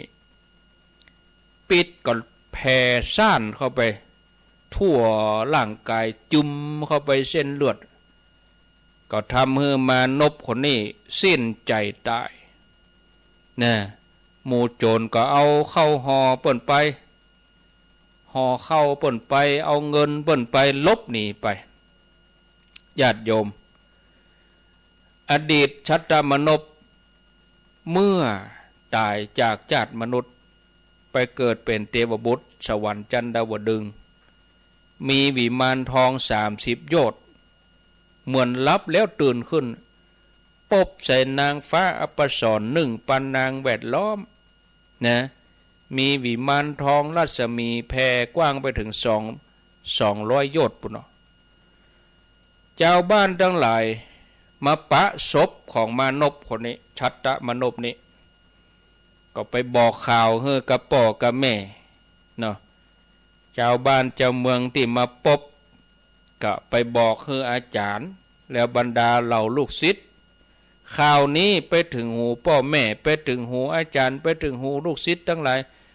เขาทั้งหลายปากันเสียอกเสียใจร้องไห้ปากันมายังสถานที่ชัตตมนพเสียชีวิตก็มาพบศพเจ้าเมืองอัจฉานังคละผู้เป็นเจ้าถิ่นก็มาคนทั้งหลายปากันมาพอศพชัตตมนพพุทธเจ้าพระองค์ทรงทราบพระองค์รู้แล้วว่ามนพตายแล้วนะชัตตมนพนี่เสียชีวิตแล้วพระองค์ทราบแล้วพระองค์ดำริว่าถ้าเฮาไปชัตตะเทพบุตรจะมาไหว้เฮาจะถามกรรมที่เขาทำไว้เฮ้อเขาได้อู้ผลแห่งกรรมว่าเป็นจะได้ถึงมาตายอย่างอี้นะแล้วเราตถาคตจะแสดงธรรมให้คนทั้งหลายที่ไปพอศพเนี่ยให้เขาฟังเมื่อพระองค์เสด็จไปเนี่ยพร้อมกับหมู่ภิกษุหมู่ใหญ่พระองค์เสด็จไปด้วยพุทธานุภาพไปสถานที่แห่งนั้นหมู่คนทั้งหลายหันพระเจ้าเสด็จมากับโอ้เป็นกุรีกุจอต่างกระทดถอยพ่องก็รบนั่งพ่องก็ไหวพระองค์ก็ประทับนั่งแล้วก็เป่งชัพพนรังสีขณะนั้นญาติโยมชัตตมนพติตายหั่นแล้วไปเป็นเทพบุตรนะไปเป็นเทพบุตรอยู่บนสวรรค์พุ่นชัตตะเทพบุตรพิจารณาพออัตภาพของตัวเก่าที่นอนอยู่หั่นน่ะนอนตายอยู่หั่นแล้วก็พิจารณาถึงว่าเฮาตายไปแล้วเฮาได้มาเป็นเทพบุตรนี่มีทิพยสมบัติโอ้เพราะว่าเฮาได้มาเพราะว่าเฮาเข้าถึงไตรสรณคมนี่มีพระพุทธพระธรรมพระสงฆ์เป็นสรณะเฮาได้ว่าพุทธังสรณังคัจฉามิธัมมังสรณังคัจฉามิสังฆังสรณังคัจฉามิเฮาท่องตลอดทางเฮามีศีล5ยิ่งไปกว่านั้นเฮาก็เกิดความเลื่อมใสในพระศาสนาของพระสัมมาสัมพุทธเจ้ายิ่งขึ้นไปเกิดว่าตอนนี้พ่อแม่ครูบาอาจารย์ญาติมิตรคนทั้งหลายพระเจ้าภิกษุก็มาประชุมกันอยู่ใกล้ศพของเฮานี่คนทั้งหลายมาแวดมาพอศพของเฮาจะไปไหว้พระพุทธเจ้ากับไปไหว้ภิกษุสงฆ์แล้วเฮาจะ สรรเสริญกุลของรัตนตรัยให้ปรากฏแก่คนทั้งหลายนี่เทพบุตรแน่มีความกตัญญูเป็นที่ตั้งก็มากะลงมากับเป่งแจ้งปรากฏทั่วป่าเพราะว่าตอนนั้นนี่ตะวันนี่มีขอบฟ้าแล้วเวลาเมื่ออยาก5 โมง 6 โมงตะวันลาขอบฟ้าตะวันจะตกแล้วพระอาทิตย์กำลังจะอัสดงเทวดาก็ลงจากวิมานมาสายตาของคนทั้งหลายพ่อมันเป่งแจ้งไปหมดเลยโอ้มีหมู่บรรดานางฟ้าติดจอยห้อยตามปากันมาหมอบกราบพระพุทธเจ้าแล้วก็ไหวคนทั้งหลายก็ปากันเลื่อมใสใครหูว่าอันนี้เป็นผู้ใดอย่ามาเป่งแจ้งแตะว่าแสงเป่งแจ้งเป็นเทวดาก็ว่าเป็นพระพรหมเนี่ยพระเจ้าพระองค์ต้องการให้กรรมที่เทวบุตรตัวเนี้ยทำไว้ปรากฏแก่คนทั้งหลายพระองค์ก็ทรงตรัสถามว่าดวงอาทิตย์ดวงจันทร์ดาวฤกษ์ชื่อพุทธะก็บ่ได้สว่างเต้าวิมานของท่านท่านเป็นไผมาจากไหนถึงมาสู่สถานที่นี้วิมานของท่านงดงามบริสุทธิ์พุทธพองมีดอกประทุมจำนวนนักสมบูรณ์ไปด้วยนางฟ้าอัปสรท่านเกิดในวิมานนี้ได้รับผลอันใดแล้วกรรมอันหยังท่านถูกเขาถามแล้วเจิญบอกตามที่หันสมควรเถิดชัตตะเทพบุตรกราบทูลพระเจ้าสมัยที่เป็นชัตตมนพก็ได้พบพระเจ้าได้ฟังเรื่องสรณะไตรสรณะได้ฟังเรื่องสิกขาบท5ได้ฟังเรื่องการเข้าถึงไตรสรณะเข้าถึงพระพุทธพระธรรมพระสงฆ์นี่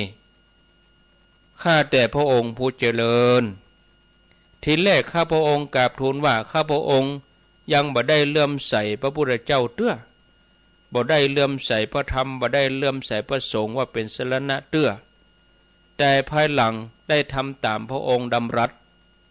พระองค์ตรัสสอนว่าจงเว้นจากการฆ่าสัตว์เว้นจากการประพฤติบัสะอาดเพราะผู้มีปัญญาทั้งหลายสรรเสริญการบ่ฆ่าอย่าถือของที่เจ้าของบ่ได้ฮื้ออย่าล่วงเกินหญิงอันคนอื่นรักษาภรรยาใจอื่นแล้วก็อย่าได้กล่าวเรื่องบ่จริงเว้นจากการดื่มน้ำเมาทุกชนิดข้าพระองค์ถืออย่างเนี้ยนะพระศาสดาพระองค์ทรงมีอุปการะมากทรงอาเคราะห์อย่างนี้เมื่อข้าพระองค์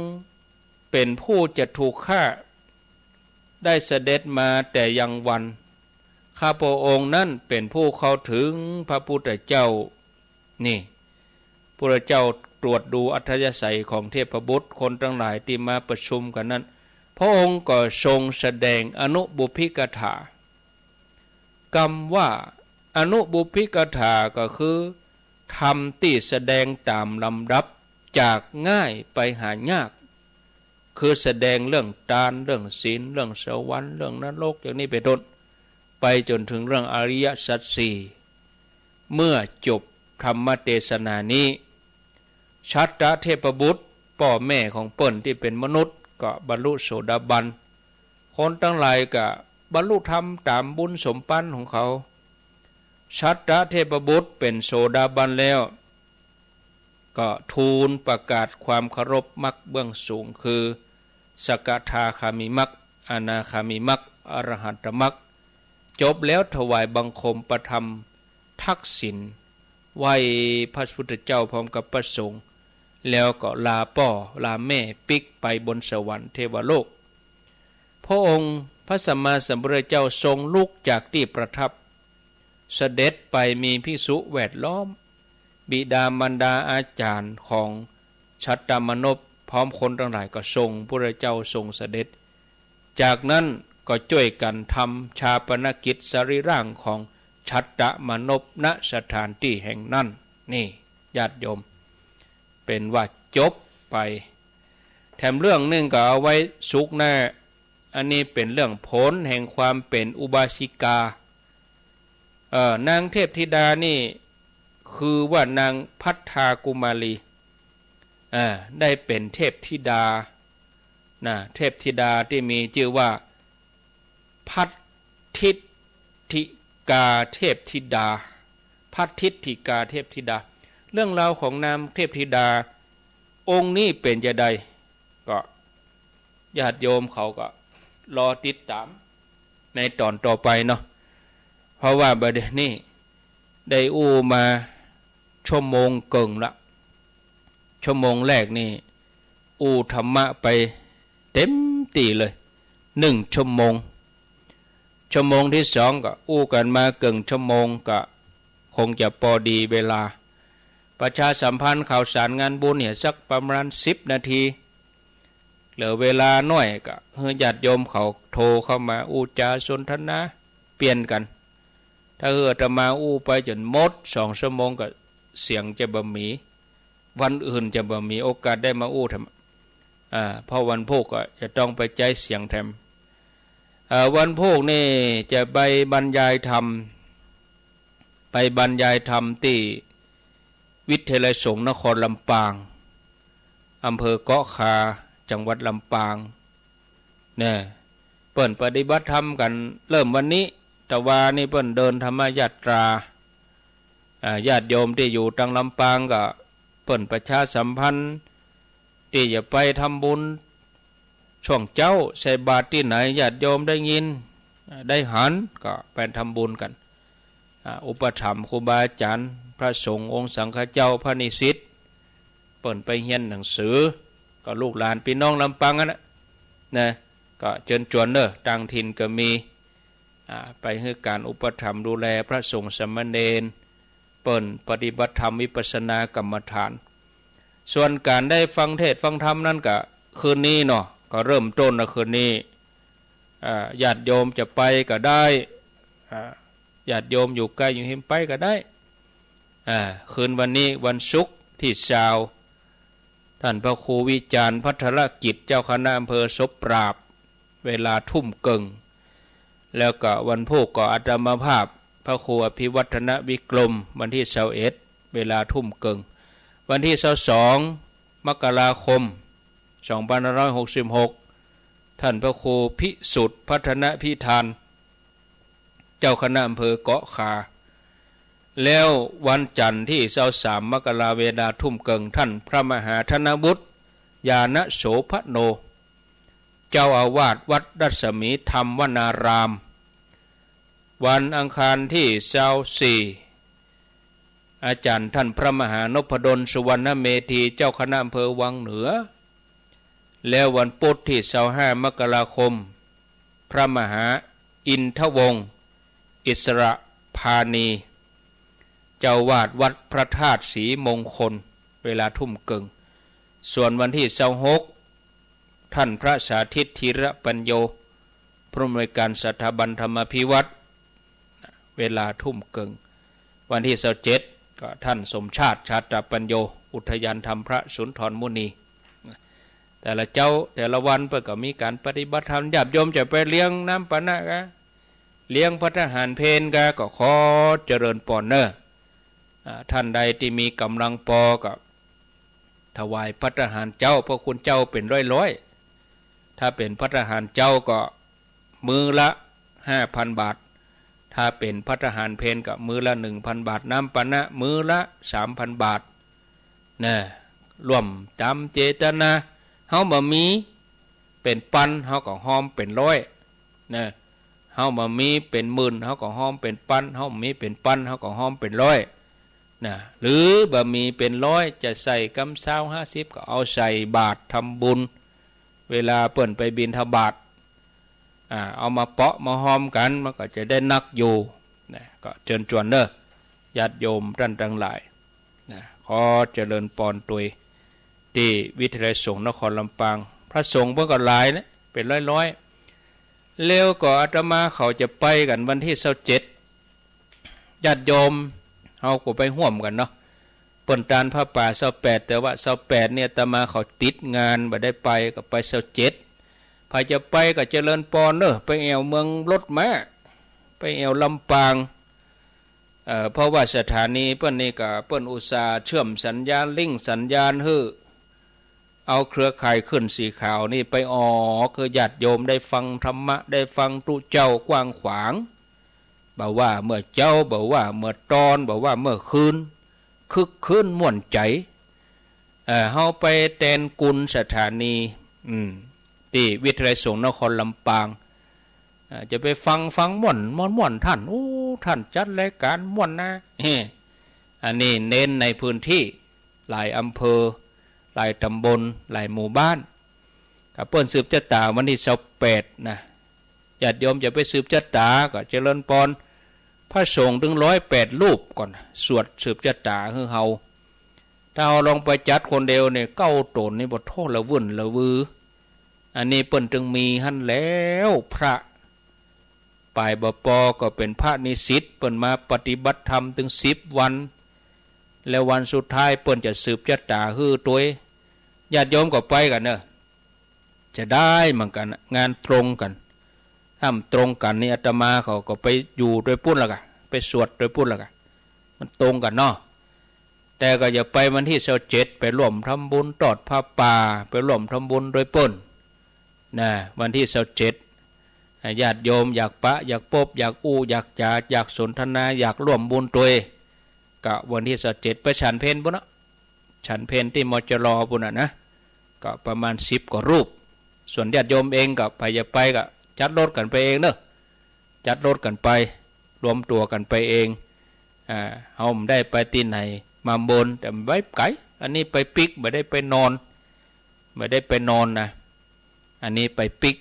วันที่27ก็ไปร่วมกันเนาะที่วิทยาลัยสงฆ์นครลำปางที่อำเภอเกาะขานะเชิญชวนบ่ไกลเนี่ยเกาะขากับห้างชัดกับเกาะขาลงดอยขุนตาลไปน้อยก็แม่นนะห้างชัดแล้วก็เกาะขานะขอเชิญชวนญาติโยมจังใด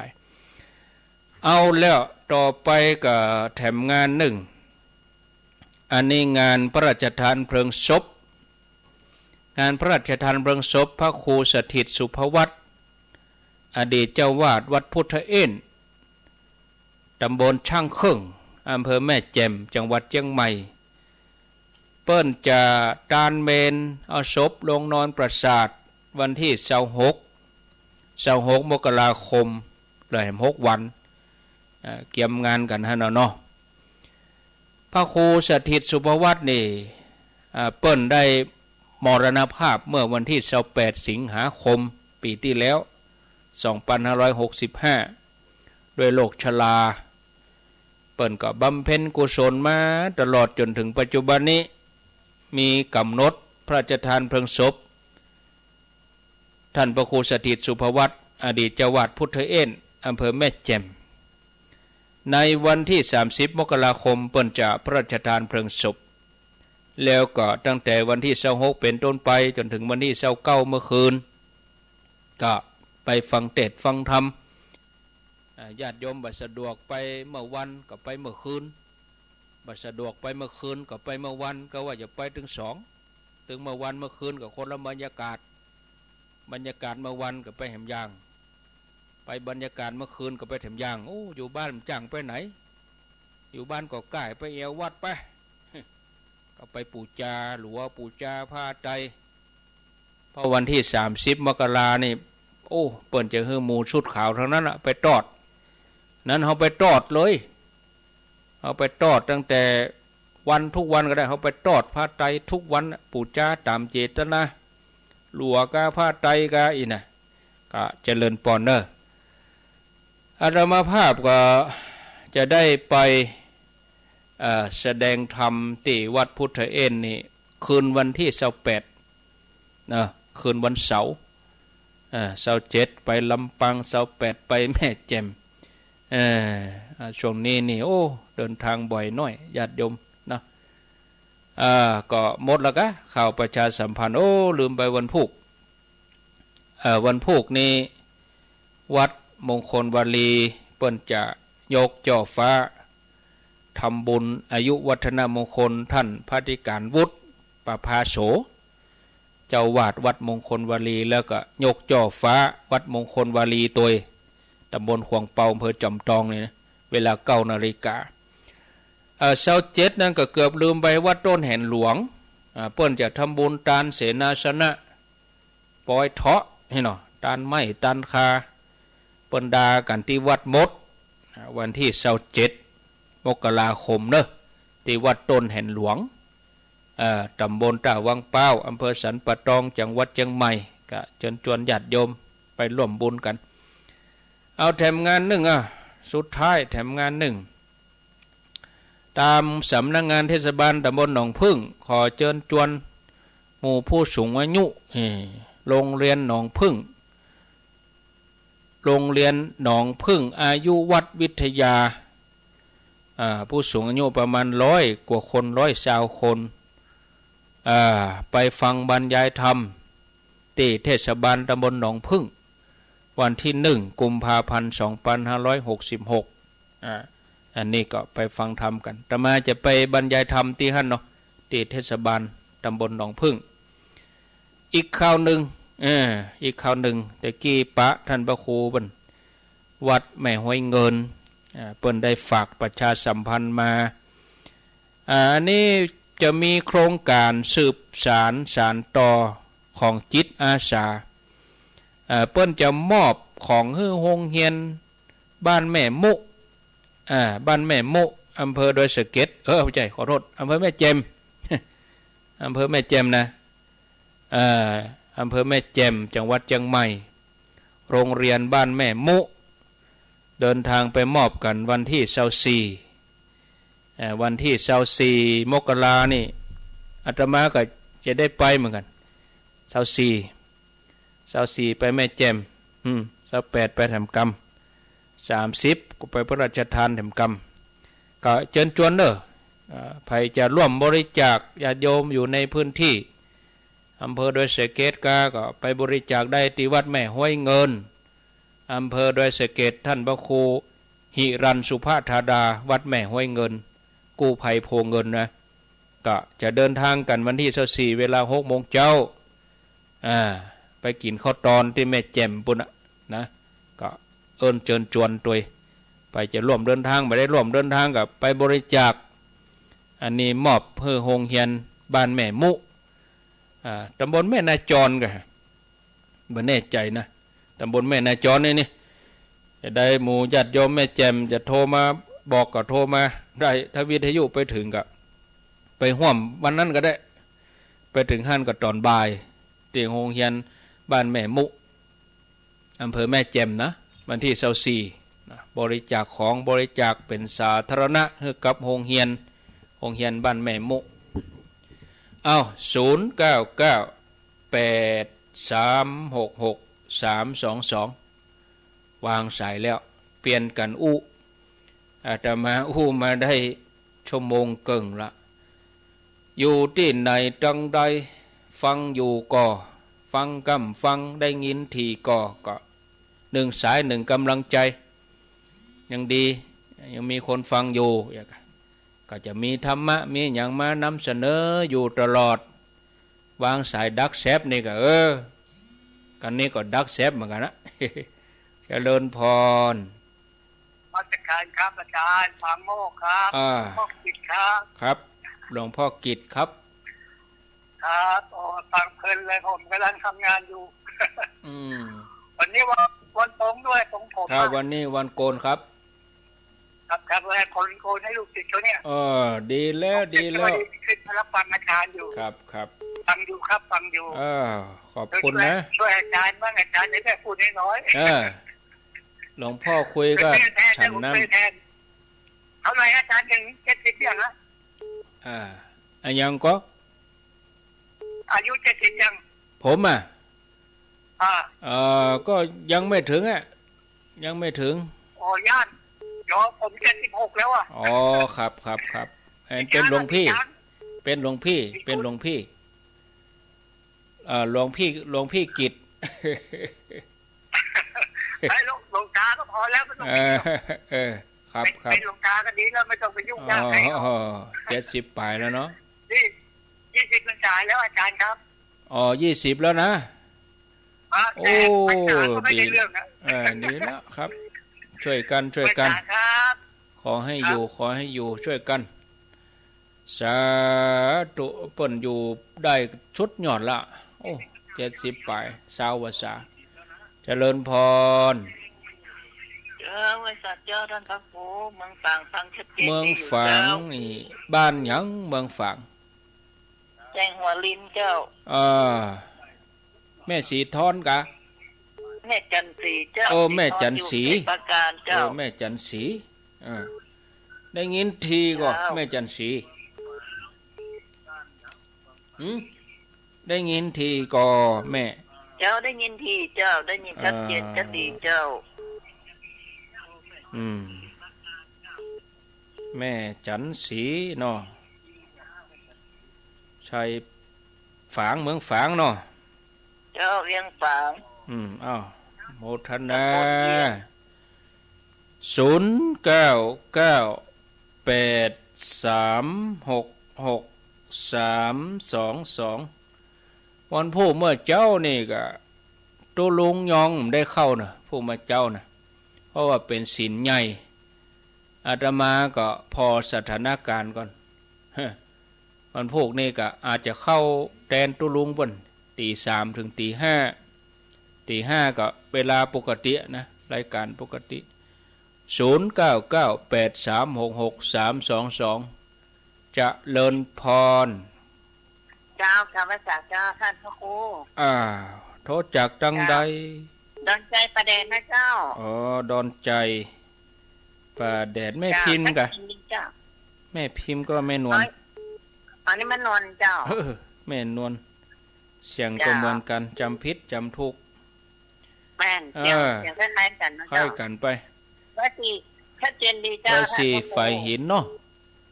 โอ้อนุโมทนา พระครูเจ้า ว่าจะได้ไหม เสียงแม่นแล้วเจ้า70อ่ะ เดี๋ยวเนี่ย70 ปลาย ตอน วะ ที่ยังแม่ฟังใหม่ๆอ่ะอยากให้หาจะเลยลูกเลยตาไป ไม่พอก็ม้อย เจริญเลยฮะไปวัดเจริญ ป้า เป็นบุญที่ได้หันท่านพระครูแล้วเจ้า ใกล้70ละข้างแหม30 ปี เจ้า เจริญพร เป็นตัวของแม่นะเจ้าเนาะเจ้าสาธุเจ้า ดีมีสุขเหลืออีก30 ปี0998366322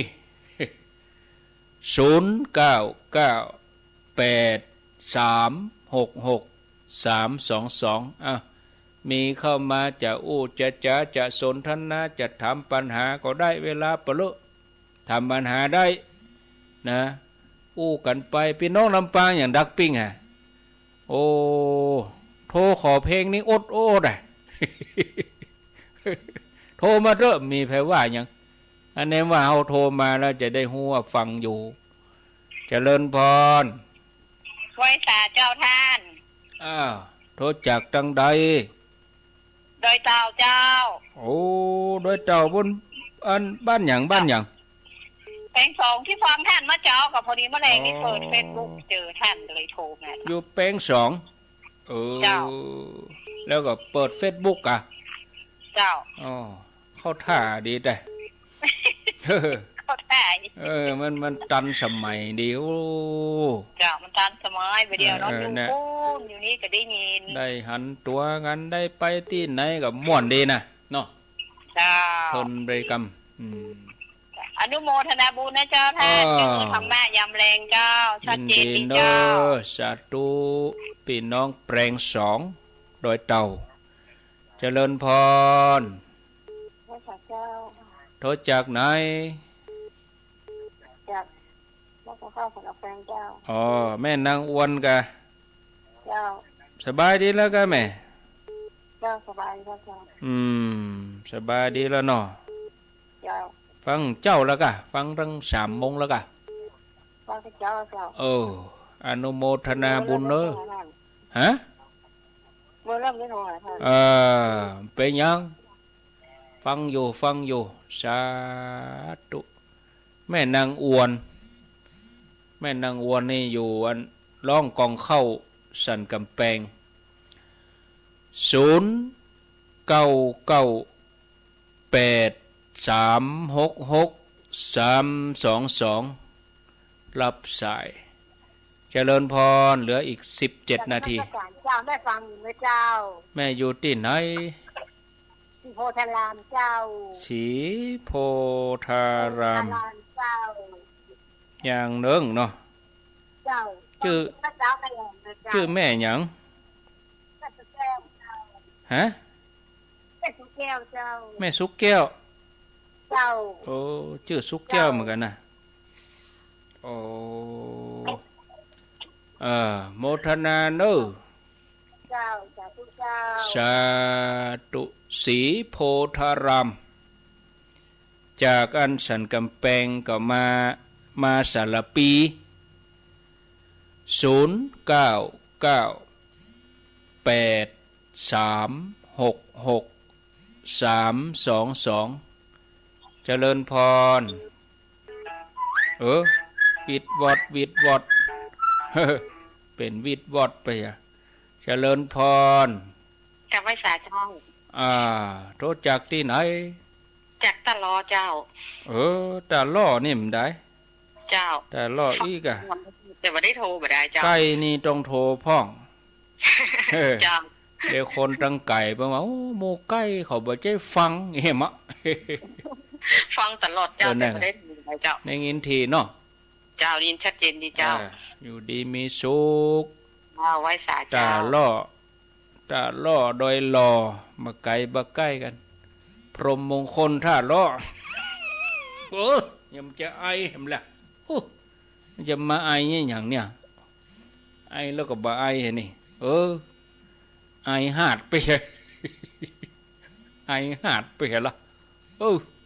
เสียดายก็มาไอเหี้ยสักกับเนี่ยเอาไปเปาะสุดท้ายพูดอ่ะจะไอเนี่ยมาไอเหี้ยก็มาหาดไปเห็นนี่เจริญพรแม่บัวฟังนูเจ้าแม่บัวพัดเจ้าฟังหยอกวัดตั้งแต่ดีมาเลยเนี่ยฟังมาเจ้าฮะฟังกันเมื่อ3 โมงมาแล้วเจ้าฟังตอนที่พระท่านพระครูว่าที่เปิ้นโลกเสียตังเนี่ยเขาความได้เงินล้านตายนะคะมันไปมีจะได้เนาะมันมีเนาะมันไปค้ากำไรเกินควรมันจะไปมีเนี่ยยังลงพล6,000 3 เดือนได้1,500,000มันไปมีจะได้เจ้าก็บอกข่าวด้วยเช้าอ่ะมันจุขันมันอย่างแปลกๆคนน้องก็รอใส่นี่ที่เพิ่นดูดเฮ็ดตังในโทรศัพท์สมมุติเงินธนาคารมากันก็นั่นกะแก๊งคอเซ็นเตอร์ก็อย่างก็เป็นน้ำห้องน้ำให้นะพี่น้องแล้วก็ดังลูกบ่ได้ส่งลูกว่าส่งลูกเรียนหนังสือเพื่อจะหมดดึงมึงพิเศษนะหูมดันกับพอข่าวกับเปิดวิทยุกับพอข่าวก็จะได้บุก็พอข่าวอันที่เจ้าเนี่ยค่ะดีแล้วก็เตือนภัยรายวันมันถึงมาที่มือถือถึงมาไปนับได้นับกดไปเลยเนอะคนเท่านะเดี๋ยวนี้คนเท่านี่หม้อนะกดอย่างก็กดเนี่ยมันมาข้อความแปลกๆลบขว้างอย่างคนเท่าอย่างก็ลู่เข้าไปลบไปอย่างกล้วยด่างมาก่อนนะอาตมาถึงว่าแล้วบ่เกินปีบอกกองเสี่ยง65กล้วยด่างดักเสพกล้วยด่างอินโดต้นจะเป็น3 ล้าน5 ล้านบางต้น10 ล้านไปได้นี่ดักเซฟบ่ได้ก็บ่เอากล้วยด่างกล้วยด่างไปกล้วยดับไปอ่ะมันเป็นกระแสบ่ได้นะคนเฮามันตื่นกันเข้าเอาละปีใหม่นี่ยังจะมาแหมบ่ฮู้เจริญพรนมัสการเจ้าจากที่ไหนแม่ทองอยู่อันสันปะแดงแม่ศูนย์อำเภอฝางเจ้าสันปะแดงฝางกะเจ้าได้ยินชัดดีเนาะเจ้าได้ยินชัดเจนฟังตั้ง3 โมงเจ้าเด้อบ่ลำได้ยินน่ะแม่ทองลำได้ยินโทรมาหรอกำลังโทรมาอันเสื้อที่2ประเดี๋ยวนี้สันปะแดงอยู่อันหยุดจากคนโพนะเกินนะตำบลอย่างแม่ตำบลแม่ศูนย์เจ้าแม่ศูนย์กะเจ้าไก่บ้านห้วยงูอ่ะ บ้านห้วยงูในอ่ะยังมาถึงห้วยงูถ้าเจ้าถึงกะเจ้าถึงเจ้าพี่น้องห้วยงูในเปิ้นฟังเดี๋ยวเปิ้นบัดโหก็ลองกับฟังถึงว่าหน้าฟังเตียนถ้าพระครูออกละแล้วก็จะได้โทรเนาะเปิ้นฟังบัดได้เปิ้นบัดโทรยินดีเด้อกำลังใจเนาะขอบคุณเด้ออิงแควนค่ะโทรมาจะได้ฮู้ว่าฟังเจริญพรจากที่ไหนบ้านเรือนประจางเจ้าบ้านเรือนไอ้ฟังของลุงโดมกะอันห้วยจงซักห้วยจงซักก็ได้ยินกะเจ้าได้ยินจ้ะเจ้าได้ยินชัดก่อชัดเจนดีเจ้าดีกะเนาะอนุโมทนาเนอบ้านเรือนป่าซางก็บ่ไกลกันดังนั้นจะไหลไปหาพ่อดมก็ได้89.50บ้านทุ่งเรดิโอ2เวลาเนอะพ่อดมเปิ้นถวายขึ้นนะถ้าเป็นแม่เจ้านี่ทุกวันบ่เว้นวันหยุดราชการบ่มีวันนักขัตฤกษ์บ่เสียวันใดที่บ่ได้ยินก็คือไฟดับอินเทอร์เน็ตบ่ดีฟ้าแม่ฟ้าห้องตัวอันตั้งนี้ไปนี่สะดวกเลยการออกอากาศนี่ปุ่นจะไปยุ่งเดือน6เดือน7ปุ่นแห่งกรรมไปเดือนนี้เดือน4แห่ง3เดือน6เดือน7นี่ฟ้าแม่ฟ้าห้องมันแห้งน้อยก็ลึงตึ้งตั้งก็จะต้องปิดหน้านี้นี่ออกอากาศม่วนดูต่างฟังคะแนนว่าไฟฟ้าจะไปดับเนอะอินเทอร์เน็ตให้หลับลื่นกันแล้วกันเอามีแถมก็บะหมี่ก็จะยั่งแล้วนะลำปางอย่างดักปิ่งลำปางก็ว่าปล่อยให้คนเชียงใหม่โทรคนเชียงใหม่ก็ว่าปล่อยให้คนลำปางโทรเจริญพรนมัสการเจ้าโทษจากที่ไหนฟังอยู่นะเจ้าเสาบัวบานเจ้าเสาหินสีบัวบานเนาะเจ้าสีบัวบานลำพูนได้ยินชัดก่อวันนี้ชัดเจนดีเจ้าท่านนั่นกะวันนี้ชัดเจนดีชัดก็ดีกะอากาศมันได้จะดีมันโล่งอากาศโล่งไงอากาศโล่งแต่ก็ไม่แรงเนี่ยแหมสักเดือนนี่น่าใจจะเป็นหมอกควันแหมหมอนะแม่เนาะเจ้าแม่นแหมสักเดือนนี่เดือนนี้เขาเห่งเผากันแต่เจ้าเดี๋ยววันที่15กุมภาพันธ์นี่ก็ไม่ได้เผาแล้วเจ้าตั้งแต่15กุมภาพันธ์นี่กะเจ้า15กุมภาพันธ์ห้ามเผาอย่าเจ้าเดือนนี้เปิ้นเห่งเผากันนะเจ้าเท่าเดี๋ยวนี้เห่งเผากันละโมทนาชัดเจนเจ้าเจริญพรเนาะเจ้าสาธุโทรมาตันก็โทรมาได้ระหว่างรอจังหวะเอาไอ้แล้วบ่โล่งแล้วบ่0998366322ฮับมาแถมใหม่เอาแหมสัก 2-3 ท่านก็พอละเนาะเพื่อเวลาให้สถานีเปิ้นก็จะได้เอาสปอตต้นชั่วโมงใส่เข้าไปญาติโยมก็ฮู้สถานีไหนฟังรายการใดอาตมานี่จะมาปะญาติโยมเต็มที่ก็เฉพาะวันศุกร์ถ้าเป็นเมื่อวันนะบ่าย3นี่ก็มี9วันศุกร์บ่าย3ถึง5โมงแต่ถ้าเป็นเมื่อเจ้านี่ก็มาแทนบางตนเป็นเตื้อนี่ออกตี3ประเด็นนี้กับ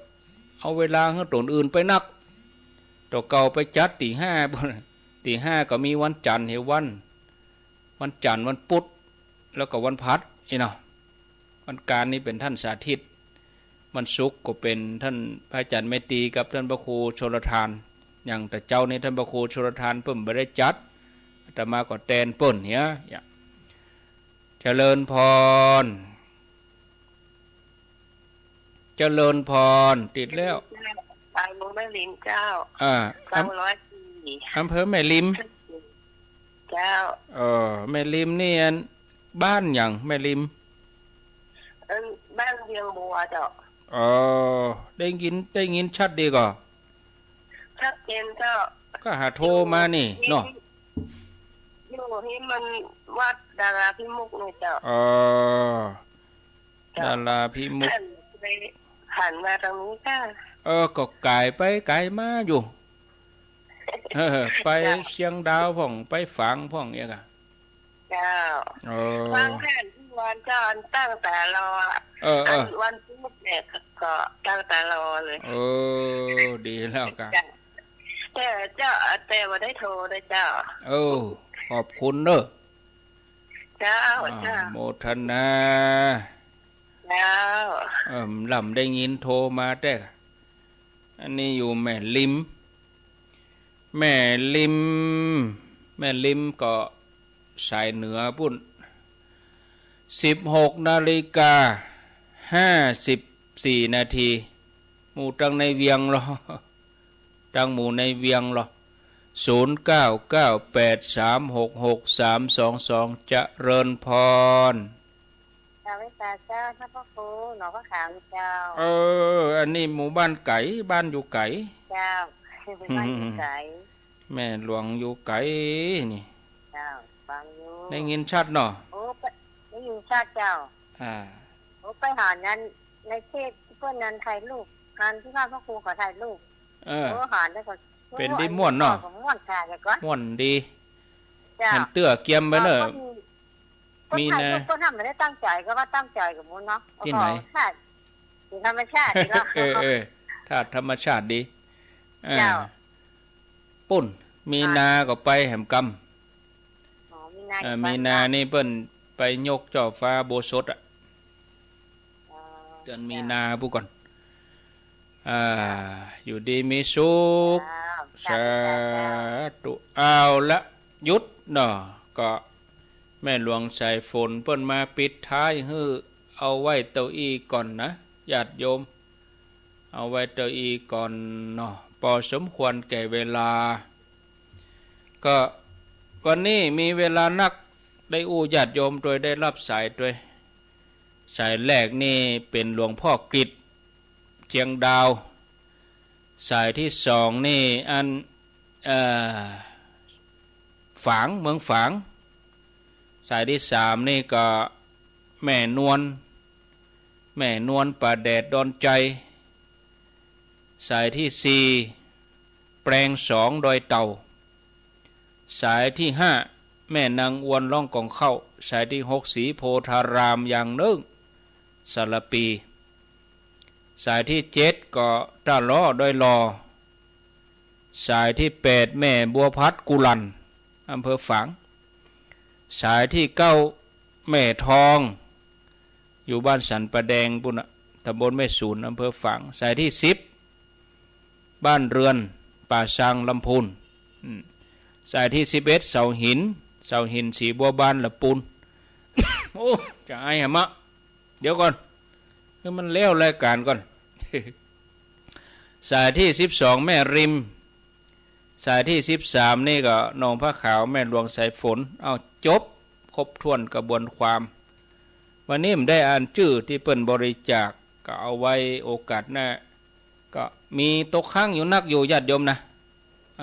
ก็ขยับไปเมื่อเจ้าเอาเนาะช่วงตี 5ก้อยไปอ่านรายชื่ออ่านรายชื่ออนุโมทนาที่เปิ้นบริจาคมาเป็นกะอินเทอร์เน็ตกะบำรุงสถานีสำหรับวันนี้ก็ขอนำรายการจากลาพี่น้องศรัทธาญาติโยมทั้งหลายไปก่อนขอบคุณทุกท่านที่ติดตามรับฟังกันโทรบัดจันก็เอาไว้โอกาสหน้าอนุโมทนากับผู้บริหารสถานีเจ้าของสถานีดีเจเจ้าหน้าที่ฝ่ายเทคนิคทุกคนทุกท่านที่ได้เชื่อมสัญญาณเอารายการนี้ไปสู่ผู้ฟังทางบ้านบุญใดกุศลใดที่ตั้นทั้งหลายตั้งใจก็ขอให้สมดังกำมักกำปรารถนาให้ญาติโยมผู้ฟังทุกคนทุกท่านที่ฟังรายการธรรมะบอกว่าจะเป็นพระคุณเจ้ารูปใดสถานีไหนก็ขอให้มีอายุวันนะสุขภละเหมือนกันทุกคนทุกท่านอายุวันโนสุขังปรา